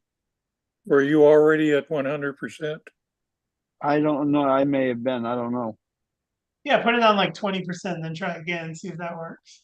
Okay, let me try that. Then I'm going to close the photos, go to settings, and all right. Let's see.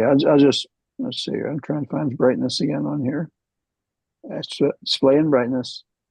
Didn't you mean set his home screen brightness by doing the pull down control center?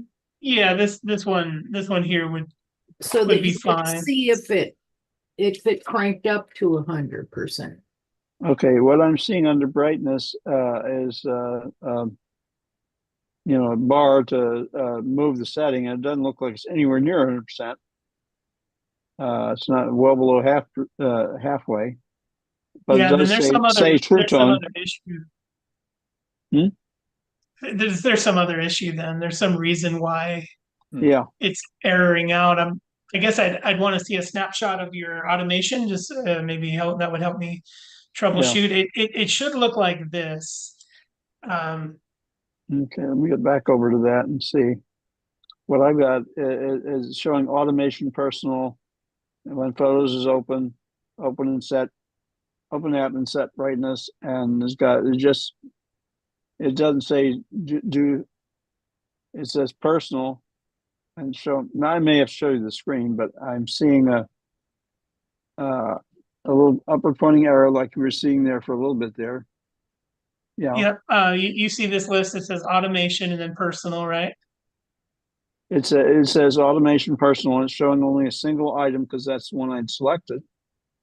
And it Yep, when shows photos is open, yep. when photos is open, it shows that arrow that you're seeing on that first line there when photos is open, and then has plus past that it shows two things. It shows a small one before that brightness one, and it shows a square, sort of purple square with that same arrow with the We white found the purple line. problem. Yep, we found the problem. Go ahead and tap on it. And it should look like this. Now yours is going to say more than that, right? Yes, it what does. yours It's got like two items instead of just the one. Okay, let's delete one of them. I think you can just slide to delete it. Okay, it's done. That's Okay, gone and then now. let's open the one that you kept to make sure it looks just like this. When photos is open. Do I need to? All right. You just tap the one that says set brightness. Just tap it. Let's see. I'm showing. All right. I slid across there when photos is open. That's all I'm seeing. Oh, you don't have do anymore. No, there's a do below it. So I wanted to move the do also. Underneath do, does it say set brightness? It says choose. Okay, I'm gonna catch up with you. I'm gonna delete my set brightness so I can catch up with you. So my screen looks like Okay. yours now, right? Yes, Okay. when Photos is open. I'm gonna click choose now, and this is where you do Okay. new blank automation, right? Yes. Okay, perfect.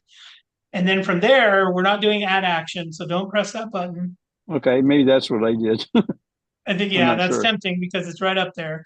But you're just gonna go down to the search bar at the bottom and type in brightness. And then that red one is what you want there, the one that Okay. says set Set brightness. Yep, brightness, I got that. perfect. We'll do 100%, so we'll crank that up All right, and then click done. done. Done. Okay, when Photos is open, no actions, it says. I'm going to click that no actions again, and I'm going to do it again because mine did the same thing. Maybe there's Uh-huh. set brightness to 100% and then click done. Oh, it worked that time. It now says when Photos is open, set brightness. So do set brightness. Yep, do that one more time, that step. I'm gonna try. Okay, set brightness. And now I'm gonna set that up, hit that, and run it over 100%, and then hit done, right? Yep, and then you should see a preview that says when Photos is open, set brightness, kind of like mine. Yes, and Okay. it has just the two now. Now I think you're there. Now, if you quit that app and open Photos, hopefully you get that nice bright pop. I have to quit the automation one to Well, the I guess I didn't mean quit it altogether, but just swipe exit it off the so app. I can do the Yeah, other. yeah, exit that so you can go to Photos and see that nice Okay, bright now I pop. did it. Now I did it. Now I did Lovely. it. Okay, now we Okay. got to reverse it. So everybody buckle up so we can reverse that. So we're not, so it's not left on and killing all of our batteries. So Right. anybody else want to hack away at some troubleshooting? If you were unable to achieve the result, I'm happy to back up a step and see where you might have separated from the pack. But if not, then let's now make the opposite, the reverse. Let's say when we leave the Photos app, we want our brightness, and we're going to set it at 30%. The reason we're going to set it at 30 is because the iPhone has its own ambient light sensor, and it's going to continue to adjust your brightness based on your surroundings. So 30 is just a good return to regular brightness. You could choose whatever setting you want there, if you want it to be 50 or 60, whatever you want. But here, let's do our next if then statement. Our first if then statement was when the Photos app is open, set the brightness to 100. Our next if then statement is going to be when the Photo app is closed, set brightness to 30. So I'm going to use that plus in the upper right to do this adventure again. Step one was this automation is based on the launching or closing of an app. So we're going to search for app here as step one. We'll go app. Yes, we want to choose an app. Which app do we want to choose? We want to choose Photos. Let's do that again, Photos. We're going to say is closed now. I want to point something out here for those of you who are following along, that both is opened and is closed states can be chosen at the same time. This is not what we want. We don't want the screen brightness to go to 30% every time the app is opened or closed. We only want this to happen when the app is closed. Also, that doesn't mean the app has been quit, meaning you don't have to swipe up on the app to quit the app completely. Simply closing it by swiping up, simply closing it but not quitting it, is going to suffice. So I'm going to uncheck is opened and stay with is closed. I'm going to say run immediately because I do not need a confirmation step. Yeah, go ahead. How did you get back to this when screen? You lost me. Oh yeah, no problem. Let me go back. We have our when Photos is opened automation created, and I'm going to use the plus in the upper right to create a new one. I wish we could just modify the existing one to do both, but we have to do You just two. answered my question. Yep, that's it. So there we go with the plus. We're back to app, right? And we choose our photos app. We want to say is closed. And I'll stop here once I have these set right. There we go. And we want it to run immediately. So this will be the setup for part 2 of our automation. Part 1 is when the app is open, we want high brightness. When the app, now part 2 is when the app is closed, we want to lower it again. So when the app photos is closed, and I'll choose next, this is where it's tripped some people up because you got to click that new blank automation there. So that'll be our step, is to click that. And then this is where we just search at the bar at the bottom. Now I realized the search bar was at the top a couple steps ago. It's not ideal that it's in a different place and all that, but I'll just tap it and I'm going to type in brightness again, because same setting. So set brightness, and then I'm just going to bring that down to about 30%. Again, keeping in mind that the iPhone's ambient light sensor is going to take over from here. So it's just going to pop back down to 30%, but it's going to fluctuate throughout the day as your phone recognizes different lighting conditions. So I'll click done there. And then when photos is closed, see, I've done this a lot of times. So, oh, there it is. Okay, so now I have when photos is closed, set brightness to 30%. So I'm going to try it for myself. I'm going to swipe up and open the Photos app. I see that nice bright pop to 100%. Now I'm going to close the app, and that brings my brightness right back down to 30. Works exactly how I had hoped, and wasn't that difficult to turn that if-then statement into an automation. We're going to do one more, but I'm happy to pause here and get everybody caught up, or however you want to do that. The next one we're going to do is we're going to say when we launch the YouTube app to bring our volume to 0. Because sometimes I launch the YouTube app and a very loud ad is playing or a video starts and is disruptive. I figure if I set the volume to 0 when I launch the app, I can just simply click the volume buttons to adjust it exactly where I want it, knowing that 100% is not the answer. So if anybody's not ready, I'm happy to help you out before we get to the next one. But okay, next up is when we open the YouTube app. So it's a very similar if-then statement. When the YouTube app is opened, set volume to 0. Very, very similar. In fact, you're probably halfway through building it by now if you're following along, but I'm going to go ahead and build it. I'm going to click the plus in the upper right to add a new automation. I'm going to search for an app because this automation will indeed be triggered by an app. When an app is open, and I'm just like we did with photos, I'm going to search for the YouTube app. So when the YouTube app is open, and run immediately. Okay, so I've done the if part of our if-then statement. If the YouTube app is opened, then what? Well, in the next button here, remember that pesky big screen, all we got to click is new blank automation there. And in the search bar, we'll just search for volume instead of brightness this time. And so there it is, set volume right there. Set volume. So I'm going to tap it. And I'm going to set that media volume to 0. Okay, that looks good to me. So I'm going to click the done button here. And there I have it. When YouTube is open, set volume. So let me try that. I'm going to go to the YouTube app. And I'm going to be looking to the right corner of my screen where the Notes app is. You see the little yellow Notes app up here? That's probably where the volume indicator is going to be when I launch YouTube. So let me launch YouTube. And look at that. There the volume went to 0. So there is no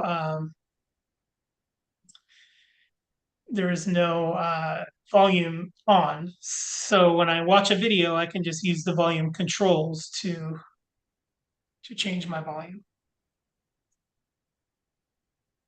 Okay, and then let's do one more quick one.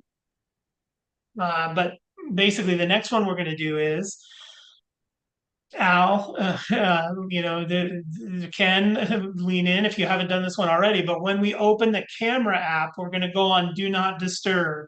So we don't get a FaceTime call while we're trying to film the sunset at Yosemite. We don't have the camera taken over by some notifications and stuff while we're trying to use it in a shooting capacity. So let's do that one. This will be pretty quick. If you want to follow along, please do. It's the same if-then statement we just used. If an app is opened, which in this case, we're going to use the camera app. If an app is opened, I want do not disturb, or in other words, I want my focus to change when the camera app opens. Now, pro tip here, you can even create your own focus specifically for when you're shooting with your camera app. In fact, I recommend you do. And that focus lets nobody through, right? Not a single notification can get through on that particular focus. In fact, let's build that because it shouldn't be hard to do. I'm going to open the settings app. I'm going to go to focus, just like we did earlier. There's my working one right there that I created earlier. I'm going to click the plus, and then I'm going to use custom. And I'm basically going to say, okay, so this is going to say for me to name my focus. I'm going to do a red button, like a record button there. And then is there a camera for me in the icons menu? Don't really see a camera. Dang it, I would love to have a camera in here, but there isn't one. So let's just use a globe, I guess. Change the color there. Okay, so this is going to be camera mode. I'm going to call this, remember, I'm in focus now. So I'm going to click next here. And then I'm not going to allow anything. I'm not allowing anything. That's it. So once I go on camera mode, no notifications can get through. I just quickly created that in the focus in settings and the focus setting just for the heck of it. So this next automation will allow us to use that focus. Let's take a look. So I'm going to go to my shortcuts app. I'm going to click the plus, and we're going to do our same if-then statement. If the camera app is open, then set the focus to camera mode so nothing can get through. So let's look for the app that we want. So app is what we're going to put in there. Let's choose our app, and that's going to be the camera app. So cam, the default camera app for my iOS device. Good. When it's open, run immediately. Next. New blank automation, just like before, this darn confusing screen. And then under actions, we want to change the focus. So I'm just going to type in focus here. Aha, set focus. So our if-then statement is, if I open the camera app, set the focus to camera mode. So there we go. Set focus. When I clicked on set focus, it made a sentence for me. And I have to modify that sentence to fit my needs. So let's just read through this in plain English. When camera is opened, turn do not disturb off. This is not what we're looking for. So it will be up to us to correct this sentence. So when camera is opened, I think turn is fine. So turn, and then we're going to change to our camera mode. See camera mode there? I just created it in focus. Camera mode, turn camera mode on. And then we'll say until turned off.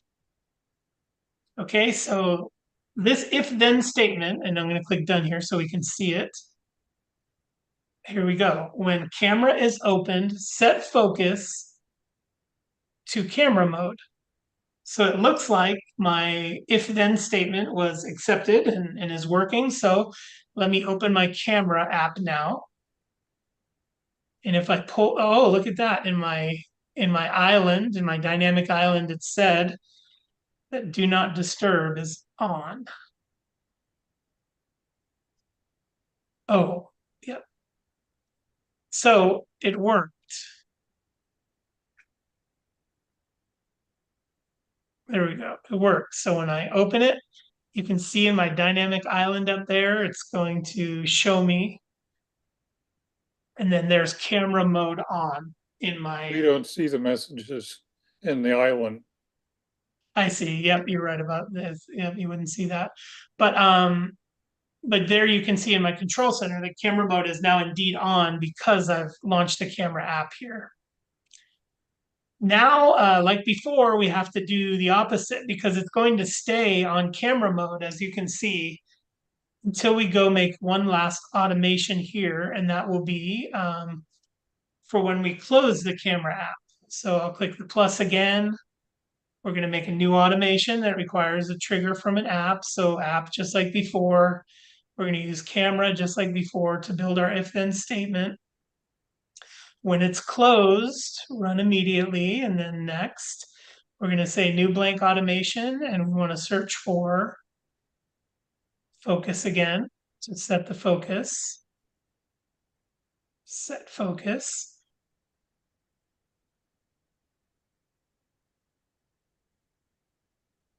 And then we'll say turn camera mode off. So we were able to change that sentence to exactly what we wanted. And when we click done, we should see when camera is closed, set focus to turn camera mode off. Okay, let's try it. I'm excited. Okay, are we on camera mode? We were right now. So let's turn that off. Okay, we have no focus currently turned on. Focus is off. I'm going to launch camera. Now let me look at my foci again. Look, camera mode is on. Love it. So it did what we wanted. And then I'm going to leave the camera and look at my focus, and focus is off now. So now we've got it set up so every time we use the camera, it's going to block out any incoming communications. This is really good for when I'm flying my drone and I don't want a phone call to crash my drone. And then when we're done with the camera app, we are back to normal. There's one more automation I want to make, and I want to show you this one variable. But after that, we'll move on to control center and some of the other things. But the reason I want to do one more automation is because so far in all of the automations we've done, we've used an app as our if statement. In other words, we've said, if this app is open, then let this next thing happen. What I want to do is change it up a little bit and make it so when we arrive somewhere, something happens.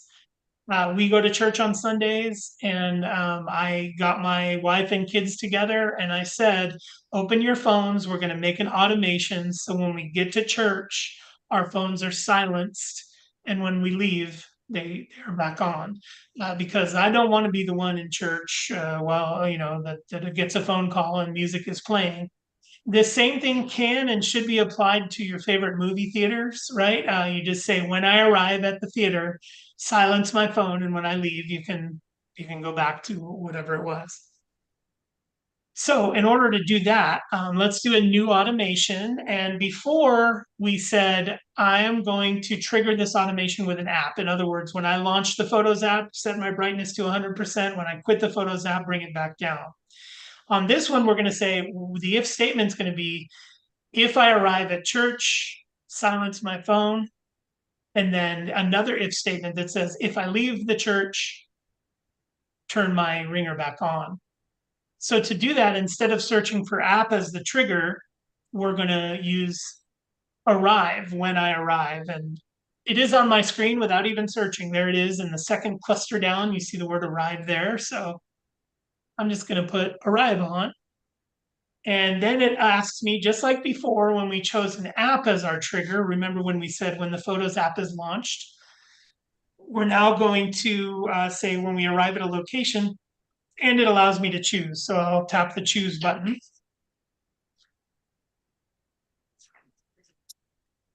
And from here, I can search for whatever address I want in the whole world. So I'm just going to search for my church, 12 Stone. And there it is. Now, in this step, where you are using an if-then statement that says, if I arrive at this location, then turn off my ringer. You can actually set a geo. You see this circle? I can pull this circle to be larger or smaller, basically saying, turn off my phone when I get in the darn parking lot, all the way out here, or turn off my phone when I get really close.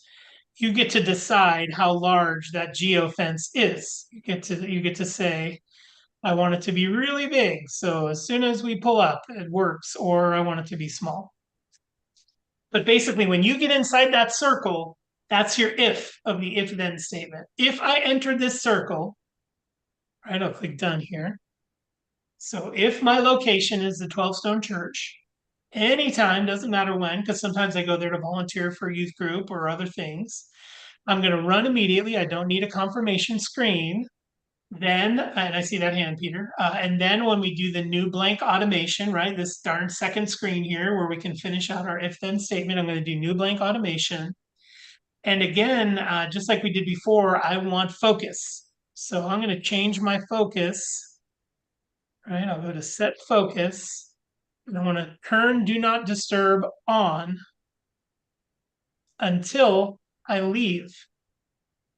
What's nice is we don't even have to make a second one because functions like do not disturb have the smarts to know when you come and go. Some things don't, like using an app, for instance, you have to tell it a separate automation to cancel out the first one. But anyway, I was able to make this sentence exactly like I wanted. Turn do not disturb on until I leave. And when I tap done here, I should see, where is it in my list?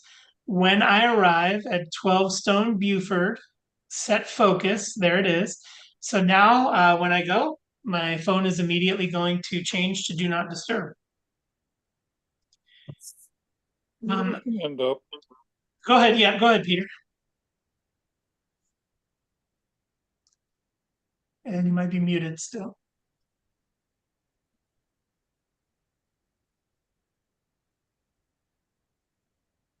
While we're waiting for Peter to come off mute. Okay, there you I'm are. back off mute.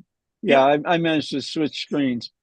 The whole reason I wanted to get in here was that was something I did, was actually I created that extra focus for church for that very reason.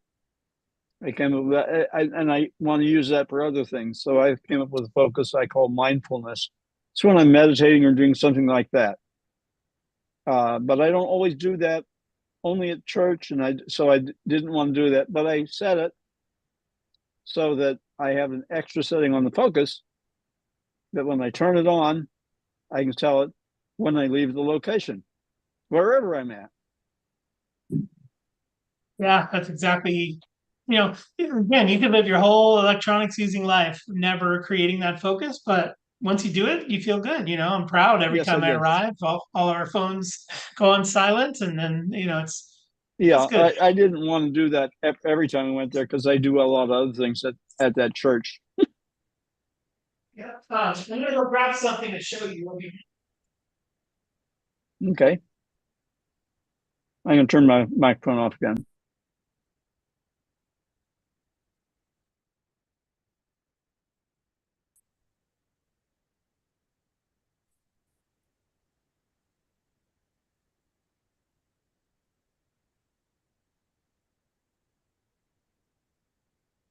I thought maybe that Here, Randy would sing a ditty while to entertain us.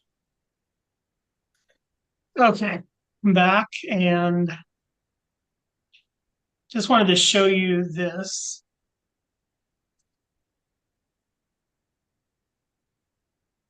It's like a quarter, about the size of a quarter, a little thinner, and it's just a sheet of plastic.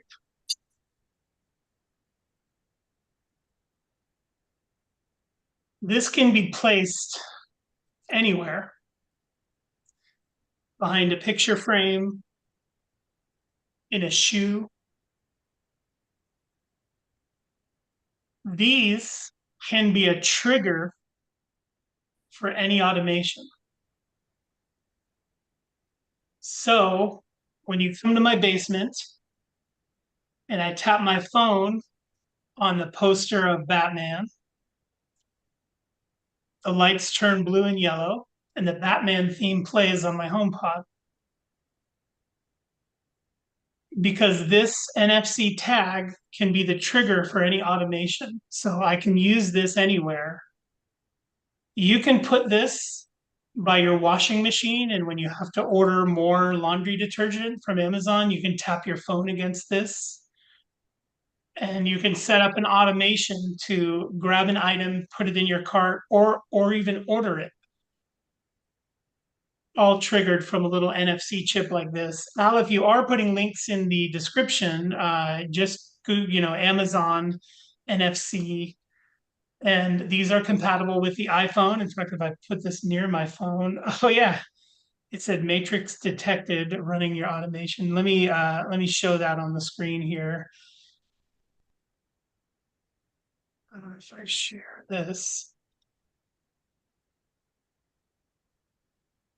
This particular one was called the Matrix. What I had in my old basement was movie posters, and if you tapped your phone against the movie poster, the theme of the basement would change to match the movie poster, and music would come from the HomePod to match the movie poster. So this little white NFC chip is connected to something called when matrix is detected. You see that? When matrix is detected, the following happens. My scenes and accessories change to what I've determined. Now, the trigger for matrix is I'm now going to take this little chip and I'm going to bring it close to the top of my phone and watch the notification that I receive from the top of my phone. Normally, you'd put your phone up against this, but since I'm holding the chip and my phone's on a stand, I'm just going to bring this close to my phone and take a look at the notification that I get. So let me quit this app. Oh, I think because I just did it, it's going to. Let me see. Okay, never mind that demo. Maybe it's because I'm on Do Not Disturb. Weird. Anyway, it just happened, and then I said, "Oh, I'll do that again so they can see." But now it's not happening again. However, these little chips can be used to trigger any automation. I know people who have them right inside their front door. When they get home, they tap their phone against the chip, and then all the lights come on. There's lots you can do with these little chips, and basically any automation you can create can be triggered by an NFC chip like this. So those are out there, and those exist. Okay, great. So it looks like we've made it through automations. I do want to spend a little bit of time in the shortcuts tab, but then get into customize our control center. I'm going to stay in the automations tab for one more second, just so I can go through some of the automations that I have here as some, light suggestions about what you could do. In my bedroom, when I turn off my alarm, so I did an automation that says when any alarm does stop, so an if-then statement, if I stop any alarm, do the following. The lights in my bedroom turn on when I stop an alarm. So if my alarm is going off and I click stop, my bedroom lights come on, and that's an extra measure of making sure I don't go back to sleep after I turn my alarm off. So these are all things that you could do based on the amount of smart home stuff that you have. You can see I have a bunch of different automations for my smart home stuff, like that top one there. When I arrive at home, my front door unlocks. The second one means that when I leave the basement, all the fans and lights go off. The stairway light comes on with a motion sensor, sunrise, leak detection. There's a lot of different automations you can set up. So please explore and have some fun. We'll get to shortcuts next. But I see that hand, Mary. What have you got?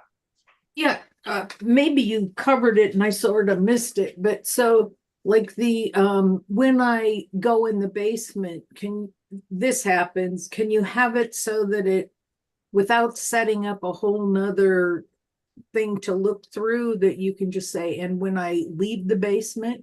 Or do you have to do like we did on the photo? light bright. Yeah. Yeah, location based isn't granular enough to go room to room.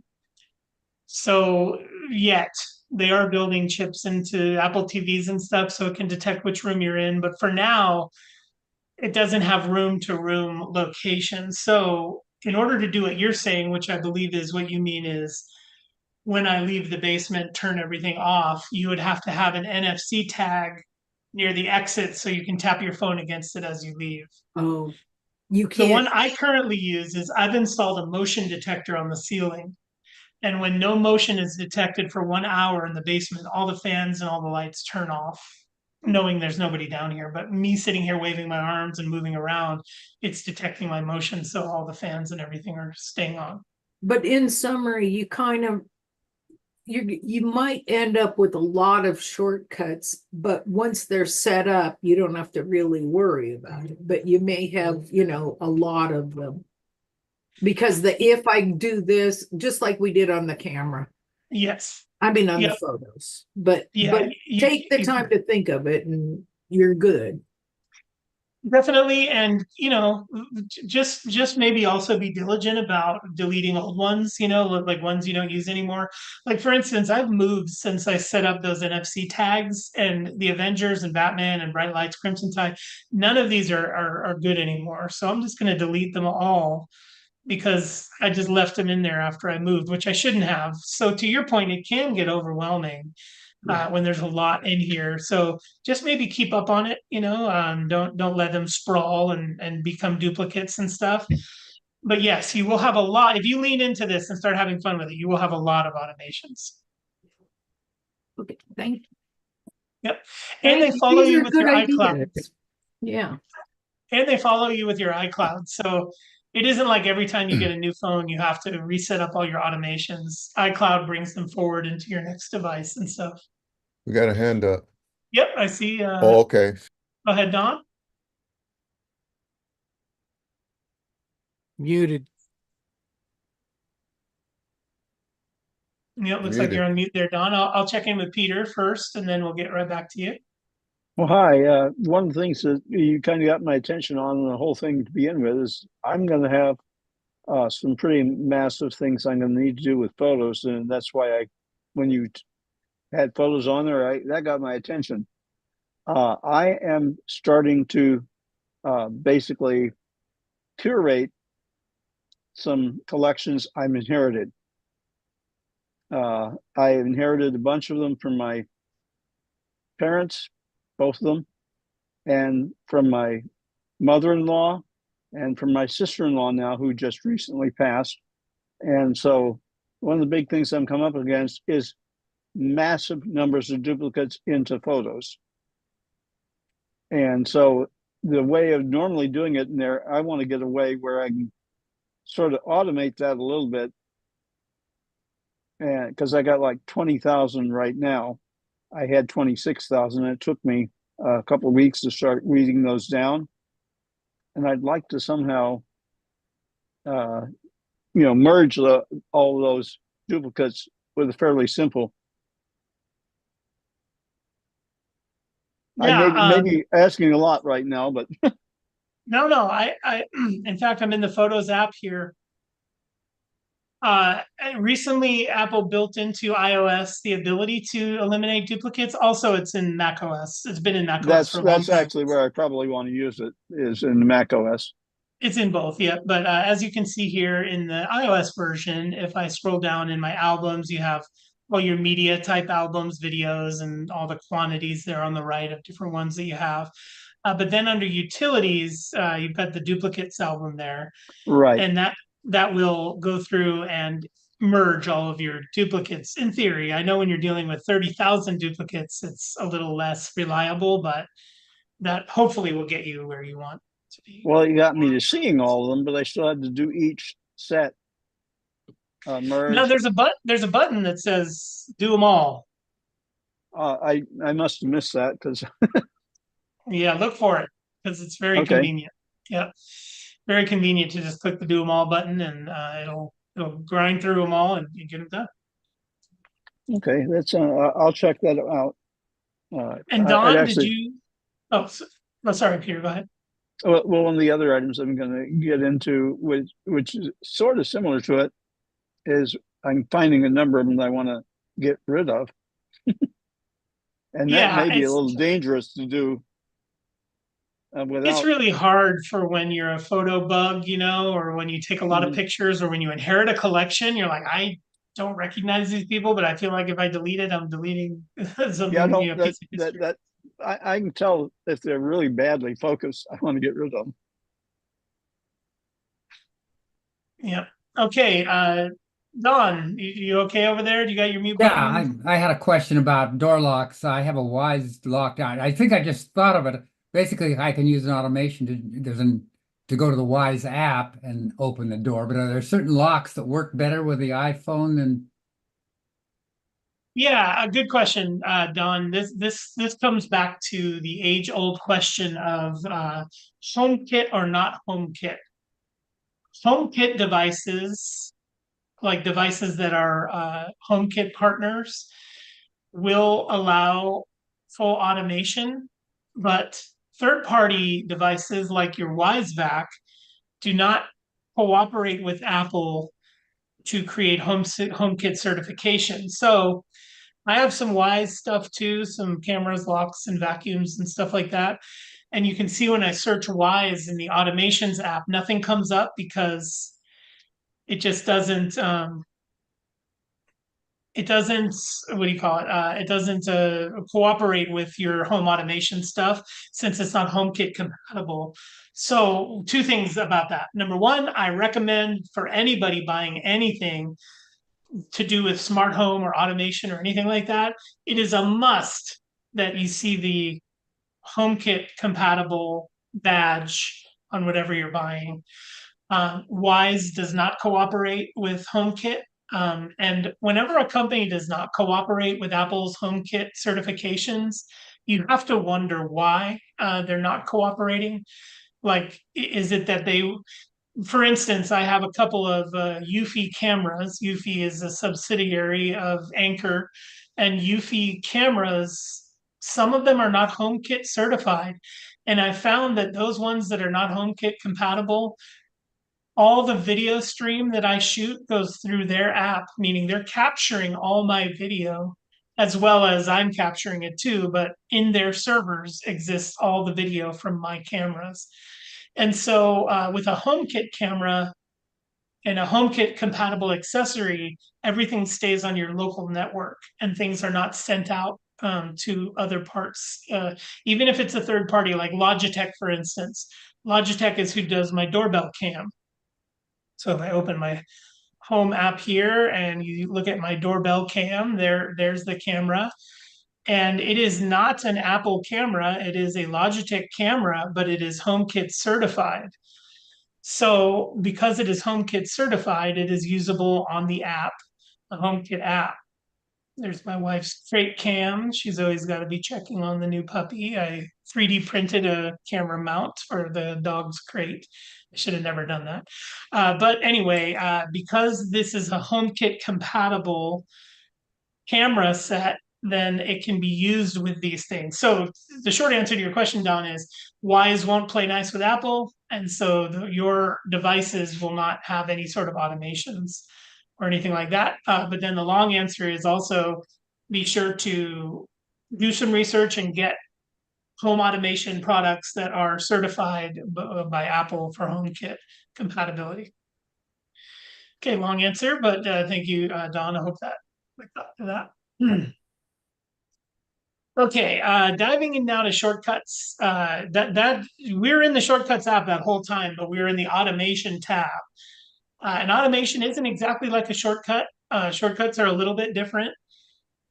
Shortcuts usually string together commands and actions to create more complex stuff. Automations are pretty much just if-then statements, but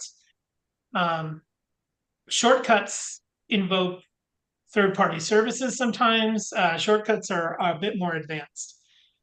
We're not going to spend a lot of time creating our own shortcut, and here's the reason why. Everybody's shortcuts are going to be based on the actual products and apps that are installed and used in your daily life. So a shortcut for me is going to be way different than a shortcut for somebody else. But instead of building them, let's look in the gallery for common shortcuts that we'll all benefit from. So I'm in the Shortcuts app still. I haven't left. We were in the automation tab mostly this whole time. I'm just going to switch over to the gallery tab now. Think of this as like the App Store, but for shortcuts. This is all the showcase of shortcuts that you can download and use for yourself. Now, you might be thinking, what the heck could possibly be in here that I want? Well, dang, there is some really cool stuff in here. I'm just going to go to Essentials. There's a category called Essentials here, and I'm going to tap See All. Make a custom meme using your own photo and text. That sounds fun. Make a GIF from a live photo or video. If anybody's ever wanted to create a GIF before, it's not really easy to do, but this shortcut will allow you to do it with one tap. Look at this, make top 25 playlist. That's interesting. Make a playlist of your most listened to songs. I'm going to tap that shortcut right now and add it to my gallery. So I'm going to go back to my shortcuts and I'm going to find that one that I just added. I want you to see what this does. Okay, there it is right there. Make a top 25 playlist. I'm going to tap it right now and it's going to take my 25 most played songs and make a playlist out of it. So let's go see what it just did. I'm going to go in my music app, go to my playlists, and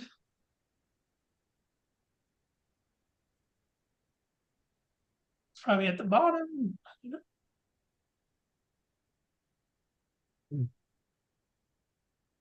There it is, favorite songs. If I click on that, there's the 25 songs that I have been playing.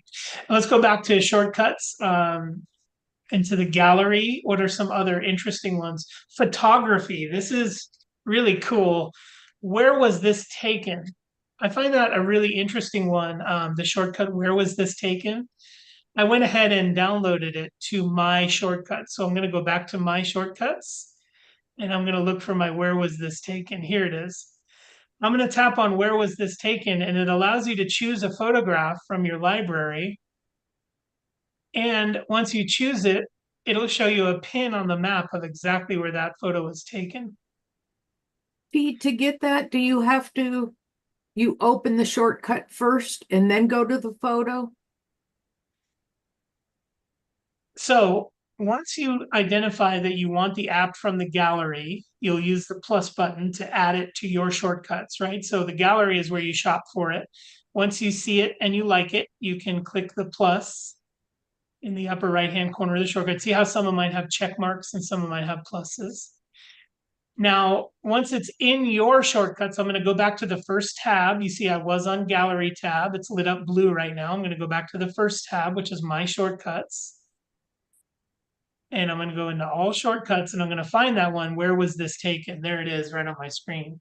When I tap it, it actually brings up my camera roll to ask me which photo I want to choose. So you don't have to select the photo first. You can just choose the photo and it will give you the pin on the map of where it was taken. However, if you do want to go to photos first, and it was nice to see my brightness pop up. If you do want to go to photos first, you can select an image and then, dang it. Okay, you can select an image like I did here. And under share, if I scroll all the way down, the shortcut was added here. Do you see it at the bottom? Where was this taken? So not only can I invoke the shortcut from the Shortcuts app, but it was also added automatically to my photo share sheet, where if I tap it, it's going to open maps and show me exactly where that photo was taken. Let me restate that a little simpler. Is number one, you can use the shortcut right from the Shortcuts app, where if you tap it, it will immediately ask you to choose a photo from your library.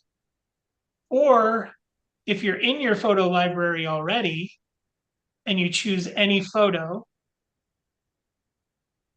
and you would like to know where it was taken, you can use the share command, share, and down at the bottom, you'll have that shortcut in here as well. There it is, right down at the bottom.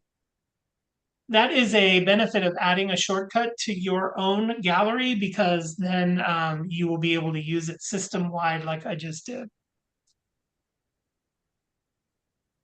And by the way, if there's any of you are sitting there going, wait a minute, this shortcut stuff is difficult, I can't really get my head around it. It is sorcery, folks. There is a lot here that I don't understand. And if you really need to understand something perfectly before you can utilize it, this will be a tough one for you. But I really think there's some valuable stuff here that you will lean into and use. I want to show you another one, and that is, when do I need to leave by? I'm going to add that to my shortcuts. It's going to do some pre-work for me. It's going to say, okay, where is your home? And I'm going to tell it.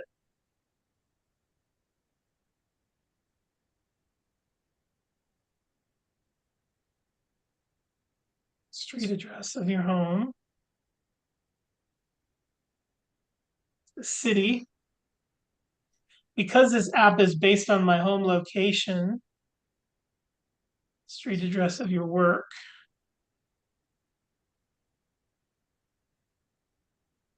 Pete, do you really want that stuff all recorded? Oh yeah, I guess no, I don't. But hey, that's okay. If you want to come visit me, just give me an hour's notice so I can cook up some burgers. So that shortcut that we just looked at will allow me with one tap of a button to put in where I want to go, and it will tell me how much time based on current traffic it would take to get there. There's way more. Like, you might be going, wait a minute, I want that. Go ahead and look through here. There is way more in here that I think you will really enjoy. Converting your videos to GIFs, creating a collage of photos from the last 25 days. You know, there's just so many different things in here that you might want to do. There's even one called starter shortcuts. I like that.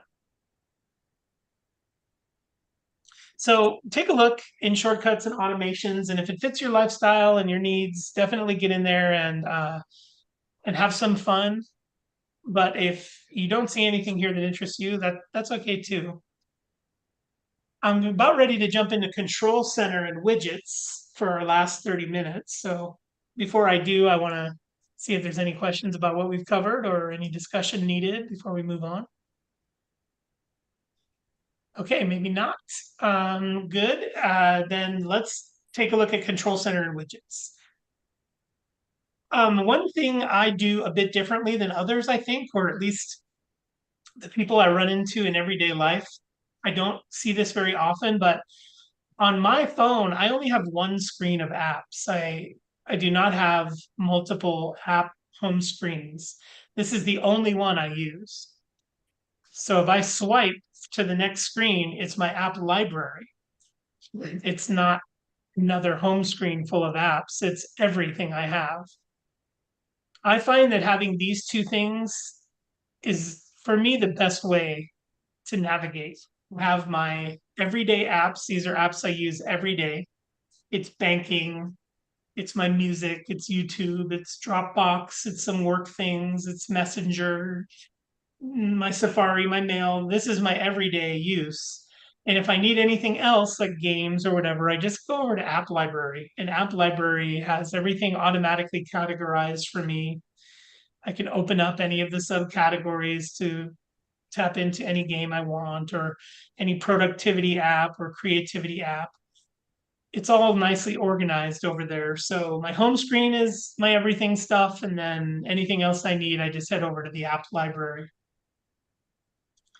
When I swipe left, I have widgets usually. I took them all out so we could build it together. But when I swipe left, that's my widgets, or in other words, small glances of information. So for instance, this screen here and this screen here aren't very informative. They're just for me to launch my apps that I use each day. I would like an at a glance view of some information. That would be helpful here. I have all the apps I use each day and I have my app library, but I want to be able to swipe left and see those glances. So what I will do, and this is where I need to check in with you guys, because when you push your apps to the right, I'm swiping right.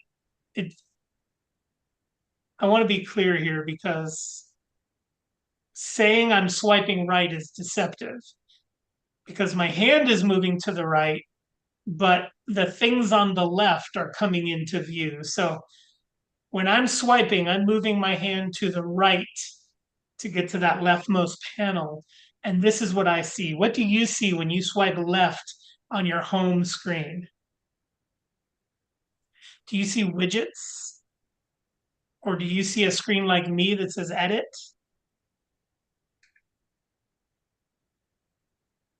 I see widgets. Okay, then you've set some up, or Apple's default ones are there, which is fine. I deleted all mine just so we could customize it together, but I'm going to tap the edit button here. And if you already have widgets, then you'll already see them there. In this next segment, you'll learn how to remove them if you want, or create new ones if you want. I think the first one I want is the weather. I want to be able to glance and see what the weather is without having to open the weather app every time. So I'm going to click the plus to add a widget. And this is going to be my menu of different widgets that are available. I'm going to scroll through and see what I've got here. All the way down at the bottom here should be weather because it's in alphabetical order. So let me head down to weather. And there it is, weather. Tap it.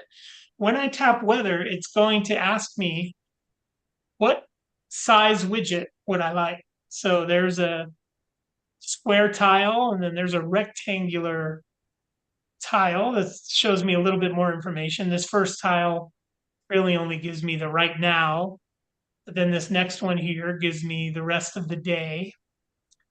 Then there's a giant one with a lot of detail and lots of other smaller ones. So I think I'm going to go with this sort of medium one right here, and I'll say add widget. For now, I'm just going to tap done in the upper left. And now here I am on my home screen. I'm curious to know what the weather is, but I don't need to launch the app. I just swipe back over, and there it's going to show me the current, the high, the low, and the hourly forecast for the rest of the day. So that's weather. I like that. Let me now add another one. I want stocks in here. Let me see what how my stocks are doing. So I'm going to click edit, click the plus again. This is where we're able to view all of the various available widgets. And I'm just going to go down in alphabetical order. I'm going to go to stock. There it is, stocks. I'm going to use the Apple stocks widget. And again, it's got different sizes you can choose from, depending on how much or how little information you'd like. I think I'm going to go with this medium one here and add that in and click done. So now when I'm on my home screen here,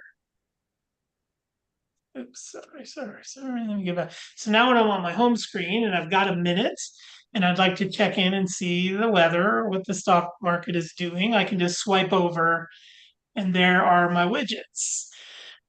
Now what I'd like to do is edit this widget. I'm going to long press it and tap on edit widget. And what that will do is allow me to change what symbols are on there. I only want certain symbols, so I'm going to change it to my symbols. There we go. Now it's fully custom with just the ones I'm curious about. And so there we go. There is my second. I'm going to add two more. I'm going to add a photo of the day. It's always nice to see a smiling face when I open my widgets. One thing about the Photos widget is Apple is smart enough to understand who the people in your life are and that you like pictures of them. So I'm just going to add this widget here, and Photos will be very good at, instead of showing me pictures of the Dodge Viper I saw or the new stereo receiver at Best Buy, it's smart enough to say this person is going to want to see images of people they love. So those photos are usually quite relevant and enjoyable. I'm going to do one more widget here, and that is going to be the flight tracker one is nice, but I'm going to create a calendar widget, which has a lot of information on. So here, I like this one. So I'm going to add that widget, and that will now be my calendar. So I'm here on my home screen. I only have one.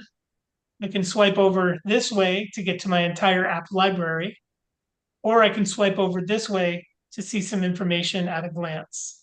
The weather, stocks, a nice photo, and my next upcoming appointments. So that's widgets. They sort of exist on the side there. You can also bring widgets right into your home screen and mix them up with your apps if you want. I'm not a huge fan of that, but that's what I did on my work focus. Remember when we said my focus here is working? You can see that I have two of the larger widgets right on my home screen here, my calendar and my next appointment. We talked about that earlier, how when I'm in work mode, that makes it even more convenient to be able to glance at those. So I take my work mode off here and get back to my regular home screen. Whew, all right, we got one more topic, which is the control center. It's sort of a holdover from the last time we met, but I'm gonna get into that here in a moment. Let me check in with you, Don, before I do.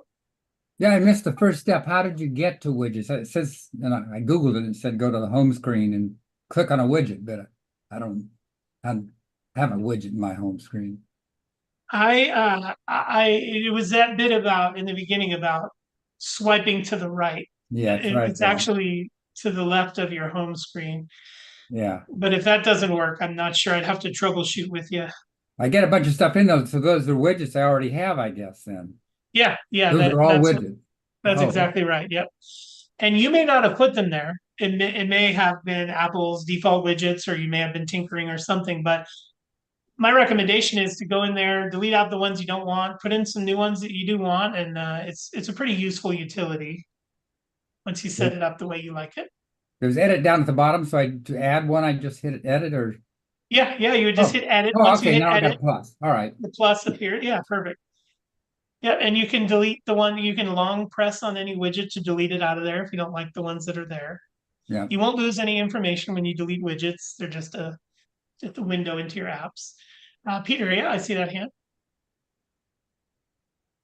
Yes, when you did all that, it reminded me because when we first got into getting rid of all those extra ones, I got down to the same, having just one home screen and then all of them, but I added a number of them since then. And now I don't remember how to. Do I still have to do them one at a time to kind of get them off there? Yeah, what you might want to do if you've been out of touch with widgets for a while is I delete them all because No, it's not the widgets. It's the apps. oh yeah, you have to I go have to do through them and well one at a no, time.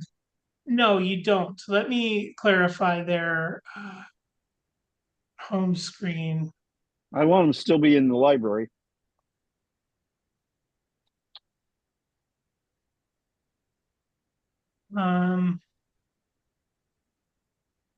There was a setting. I've put some information in the chat regarding Okay. how to use widgets and edit widget stacks and delete widgets and take a look at some of that stuff. And that's all. I think that's all from Apple's site. Oh, So, okay. Yeah, there was one that said turn off multiple pages of your home screen. Mhm. And that made it so I just have the one, but they've moved that setting. Let's see. Yeah, I've literally gotten away from that for a while, so I've forgotten how to do that. I really do like that one home screen that you showed because I like that idea. So I've kind of let it grow again. Yeah, it's very nice to just keep it. Okay, I got about 6 or 7 of them already. yeah, you just have to basically wait, dang it, I am not. Oh, wait a minute. I think edit home screen.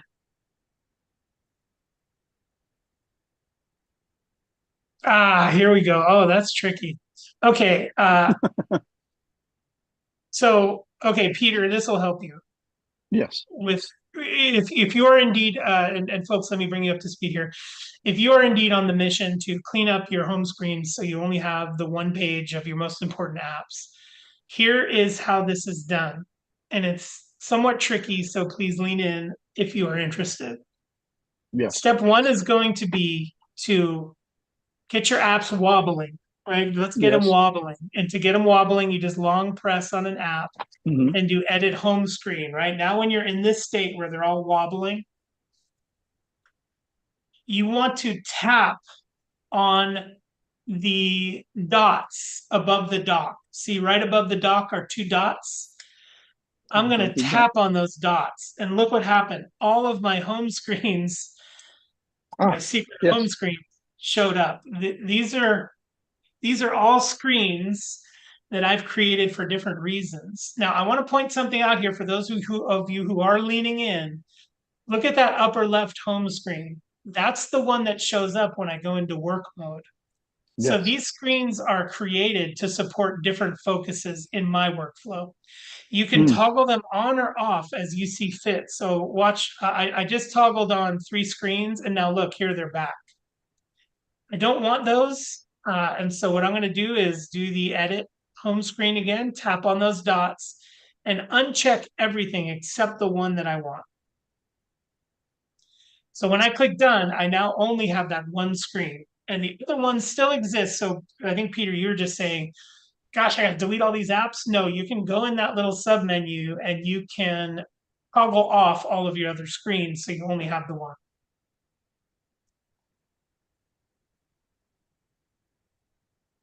And Ken, I see that hand.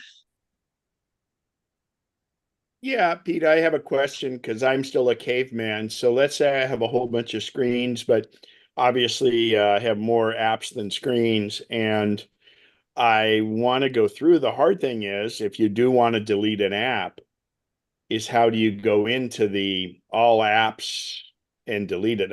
I think they do a long click now. In fact, I'll have to check. I may have answered that. So Yeah, you can do a long press, not in the app list itself, but but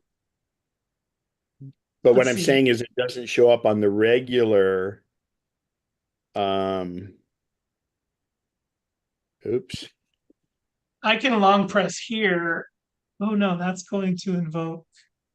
Oh, I can do it Yeah. now. You can do it now. If I go into the app, the last screen with the app library.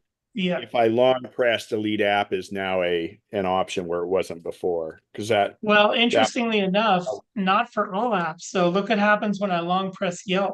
Oh no, it is on there. Wait, there was one. Oh, here, when I long press messages. Oh, I guess messages can't be deleted. So yeah, it is a no, delete. but some of the Apple apps can be deleted and re-added. Yep. So yeah, the long press in the app library will allow you to delete or share the app. But yeah.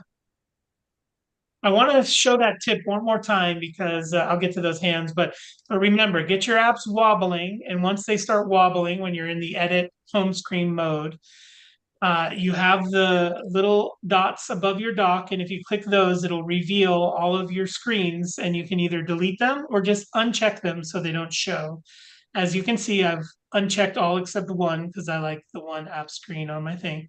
The other thing I want to point out before I get to those hands is in the upper left corner, when your apps are wobbling like mine are, in the upper left corner, if you click plus, that's how you get a widget right onto your home screen is when your apps are wobbling, you click that plus in the upper left. Okay, I see those hands, Don, and then Mary. Go ahead, Don.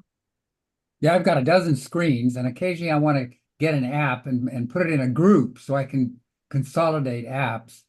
I can search for it and find it, but I can't make a wiggle so I can drag it into another group.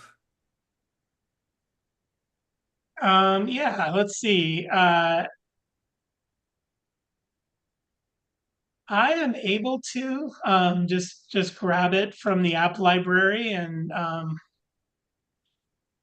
move it around. It's a little tricky. Moving apps around is a little tricky, but I think the long press is the key. If you long press on an app and then don't lift your finger up, once it starts wobbling, just move it around. Hopefully you get the hang of it, but you should be able to group your apps from the app library and drag them onto new screens. But the problem is finding it on my dozen screens. Oh yeah, let me show you something else too. Maybe this will be helpful to you. I'm gonna get to what you're saying, your dozen screens. I'm gonna turn a bunch of screens on here. So I have a dozen screens as well. Okay, so now I got a bunch of screens, right? Just like Yeah. you. Now, this is a two-handed operation. So let me show you how this works. I'm gonna get my apps wobbling by editing the home screen, right? We can get our apps wobbling. And I'm gonna use one hand to grab an app. But while it's here, I can use the other hand to swipe between my screens. And then I can group that app up with another app. So even though I'm dragging it, I'm using the other hand to swipe between screens. And then I can put it in any one of these groups or however you want to categorize that. It's actually multi-touch gestures that allow you to both hold an app in suspension and switch screens at the same time. If you're feeling really brave, you can hold an app, and while you're holding it, select many other apps to join your finger. And now I'm dragging 6 apps around. I can add even more, and I can drag those all at once to another screen if I want, and let them go somewhere. So there are a lot of tips and tricks in the home screen reorganization utility. Some of them are just a little bit tough to get used to. Yeah, well, I've followed that, but I just, it's the first step, which is finding the app that I want to drag. Yeah, so search, right? Let me go to search. I'm gonna search for the graphic app, right? Graphic is the one I'm gonna search for. So I just searched for it and I found it. There it is. Yeah. What I'm gonna do is long press on it, and that allows me to move it around. Oh, okay. All right. Thank you. I didn't even try that, I guess. Yeah, I wish there was like a published list of conventions for this because it is confusing. You have to use 2 fingers and swipe while you're holding. It's a pretty complex set of features, but dig in and you'll see that there's some good stuff there. I see Mary, your hand right before Yeah, Bob. I tried to move my wallet app to the home screen, the first screen, because I like your idea. I couldn't move it because that was before you did that. So I deleted it. Now I'm trying to add it. And if I press down on any of these and I get the plus, it only adds widgets. It doesn't add apps. Oh yeah, to re-add an app after you delete it, you have to go to the App Store and re-download it from there. Oh geez, okay. Yeah, and the wallet app might have been a tricky one to delete because I think you may have to re-add your cards to it. Oops, oopsies. That's Okay. okay. Hey, Hey, I can do it. It's fine. Thank you. repetition makes practice. Yep. Okay, and then I see Bob. I got that hand there. Yeah. Hey, Pete, in the old days, if I wanted to reorganize all the screens on my phone, I could do it through iTunes on the computer. And Remember, as far as I know, I don't think you can. I don't think that feature is there anymore. Because it was too Question is, convenient, Bob, they got rid of it. I know, but it's the question is, does anybody come up with a third-party app that will help you do the same thing? well, this utility here is not too far off, I Yeah, but you guess. can't move with this. You cannot move individual apps from one screen to another. True. I mean, yeah, you're right. So it's like trying to organize things in a blind man leading the blind man. That's exactly why I just use the app library for everything except my frequently used apps, But there is a reset home screen layout button. Reset, and here is a reset home screen layout. Now that is not what you're looking for, but I did want to call that out, that you can basically sweep up all the apps and it won't delete them from your device. It'll just take them off your home screen. And so you can start over adding only the ones you need. Yeah, that's So probably the solution's worse than the problem there. right, yes, especially if you have time. See, and I see that hand, Madeline, I'll be right with you. I used to lean into the lot of apps. I used to be like, I have 500 apps, look at me.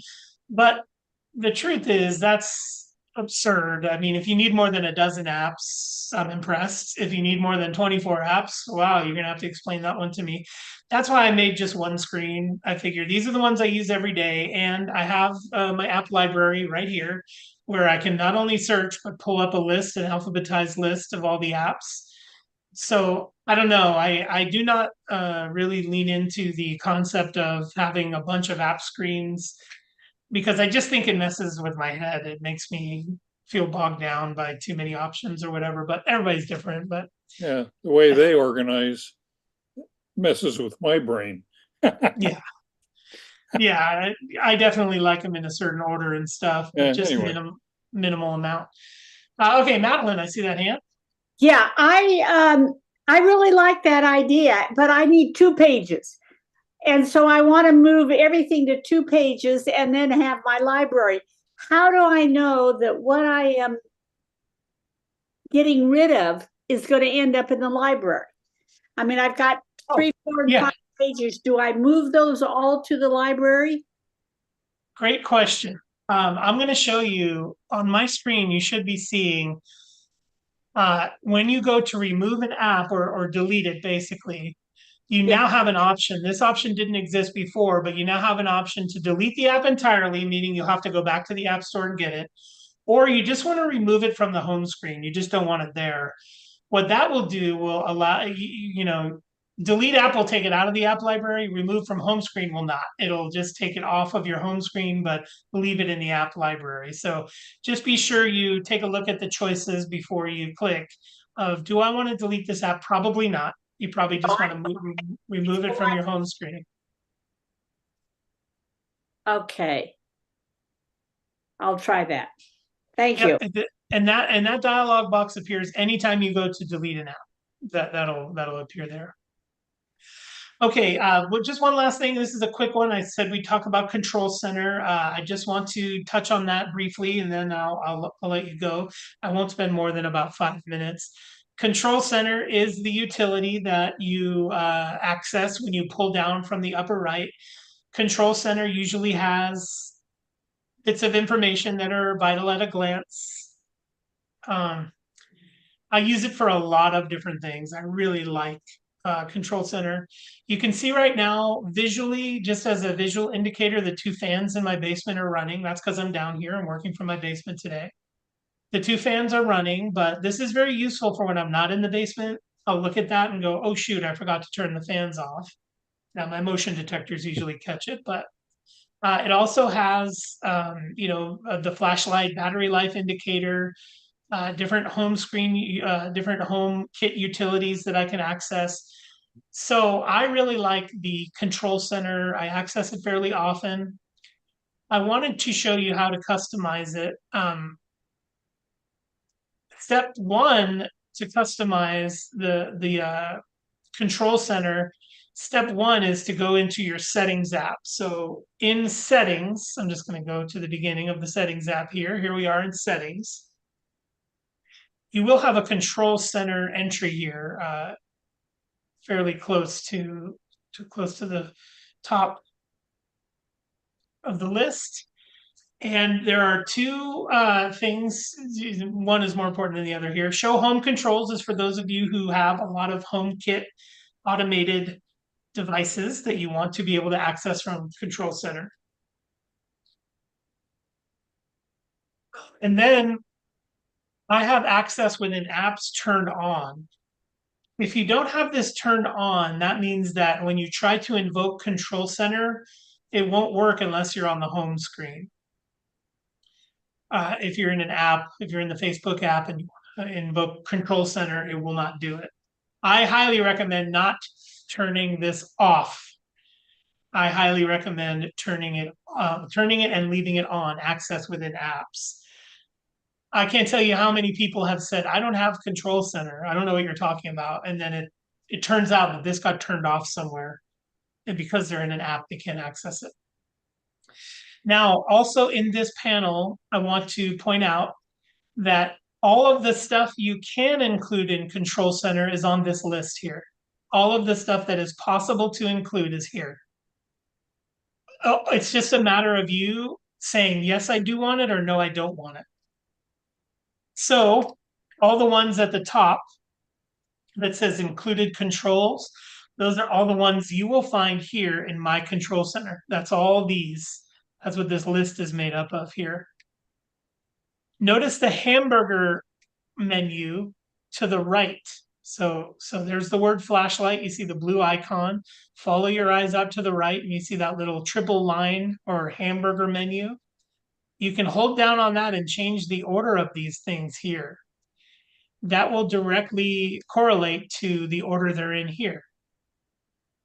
So if you change the order, if you decide I want my flashlight to be very last, or whatever ways, like home, I want my home to be close to the top because I access that often. Now when I pull down and I look, there's my home right there at the very top. So you can reorder the things here in this utility and settings. You can delete them out. So for instance, I don't access the camera very often from Control Center. However, there is a camera option here.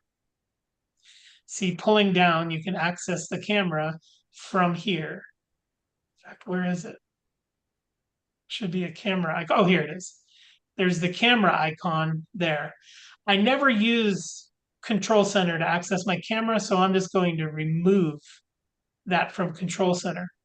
Now, I didn't lose it. It jumped down here. You can still see cameras down there. I can get it back if I want to. But now when I pull down Control Center, the little camera icon is gone. Let's see what else I don't need that I can get rid of. Notes. I never create a note from Control Center. I always use the app. So I'm going to remove notes from there.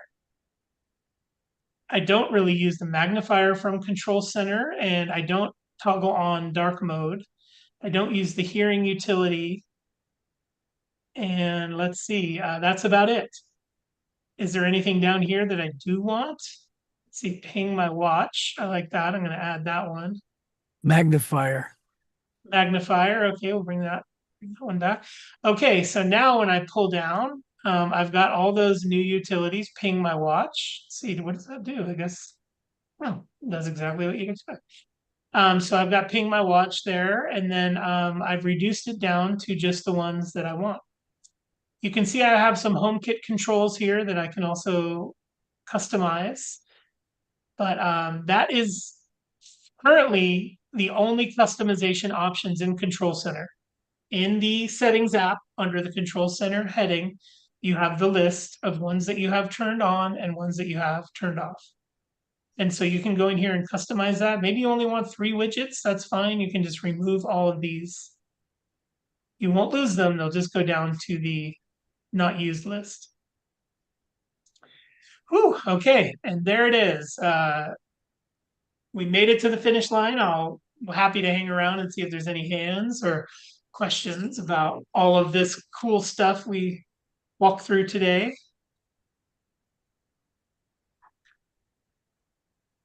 Thanks a lot, Pete. You gave us some good ideas on how to use stuff that many of us probably wouldn't have even touched. So thank you. You're welcome. Yeah, hopefully those are practical recommendations that, sometimes this tech seems so out of reach, but when you realize it'll just silence your phone when you get to the movie theater like all by itself, you're like, wow, duh, this is the kind of stuff it should be doing for us. So yeah, hopefully that'll connect you with some new capabilities, and really happy I got to spend this time with you today. Thank you. Thanks, Pete. That was fantastic. I was mobile during part of it, but thanks to Zoom, I was able to get the whole thing. So love it. Thank you. And Al, as always, astonishing job in the chat there. Oh my gosh, you keep right up with everything and really trying make to it help. so people, It's all good. people can dive in. So really appreciate that. Amazing. Okay, well, hopefully I'll get a call from Mary soon saying we need you again, and I can start planning the next one. Yeah, sounds good. We'll check it out, Pete, for sure. All right. Thanks, Thank Pete. you, everybody. Thank Thanks you. so much. Have a great day. Talk to you soon. Yeah. Wonderful. Hi. By the way, if anybody has ideas of topics that you would like Pete, and I'll even say probably Ken to talk about, let me know. I hope that's okay, Ken, but absolutely. and then so I'll get the information to them when we're setting up dates for speakers, or if you have an idea of another speaker you'd like or topic. They won't get their feelings hurt, I'm sure. Not a bit. Not a Thanks, bit. Mary. More Okay. info, the better. Yeah. And thank you to all. All right, everybody. Bye. Thomas, you can end the recording on your end if you want. Sure. And hope you had a Al, good you've got your time. chat notes. What was that, Mary? I said, I hope you had a good time. Had a great time. Yeah. It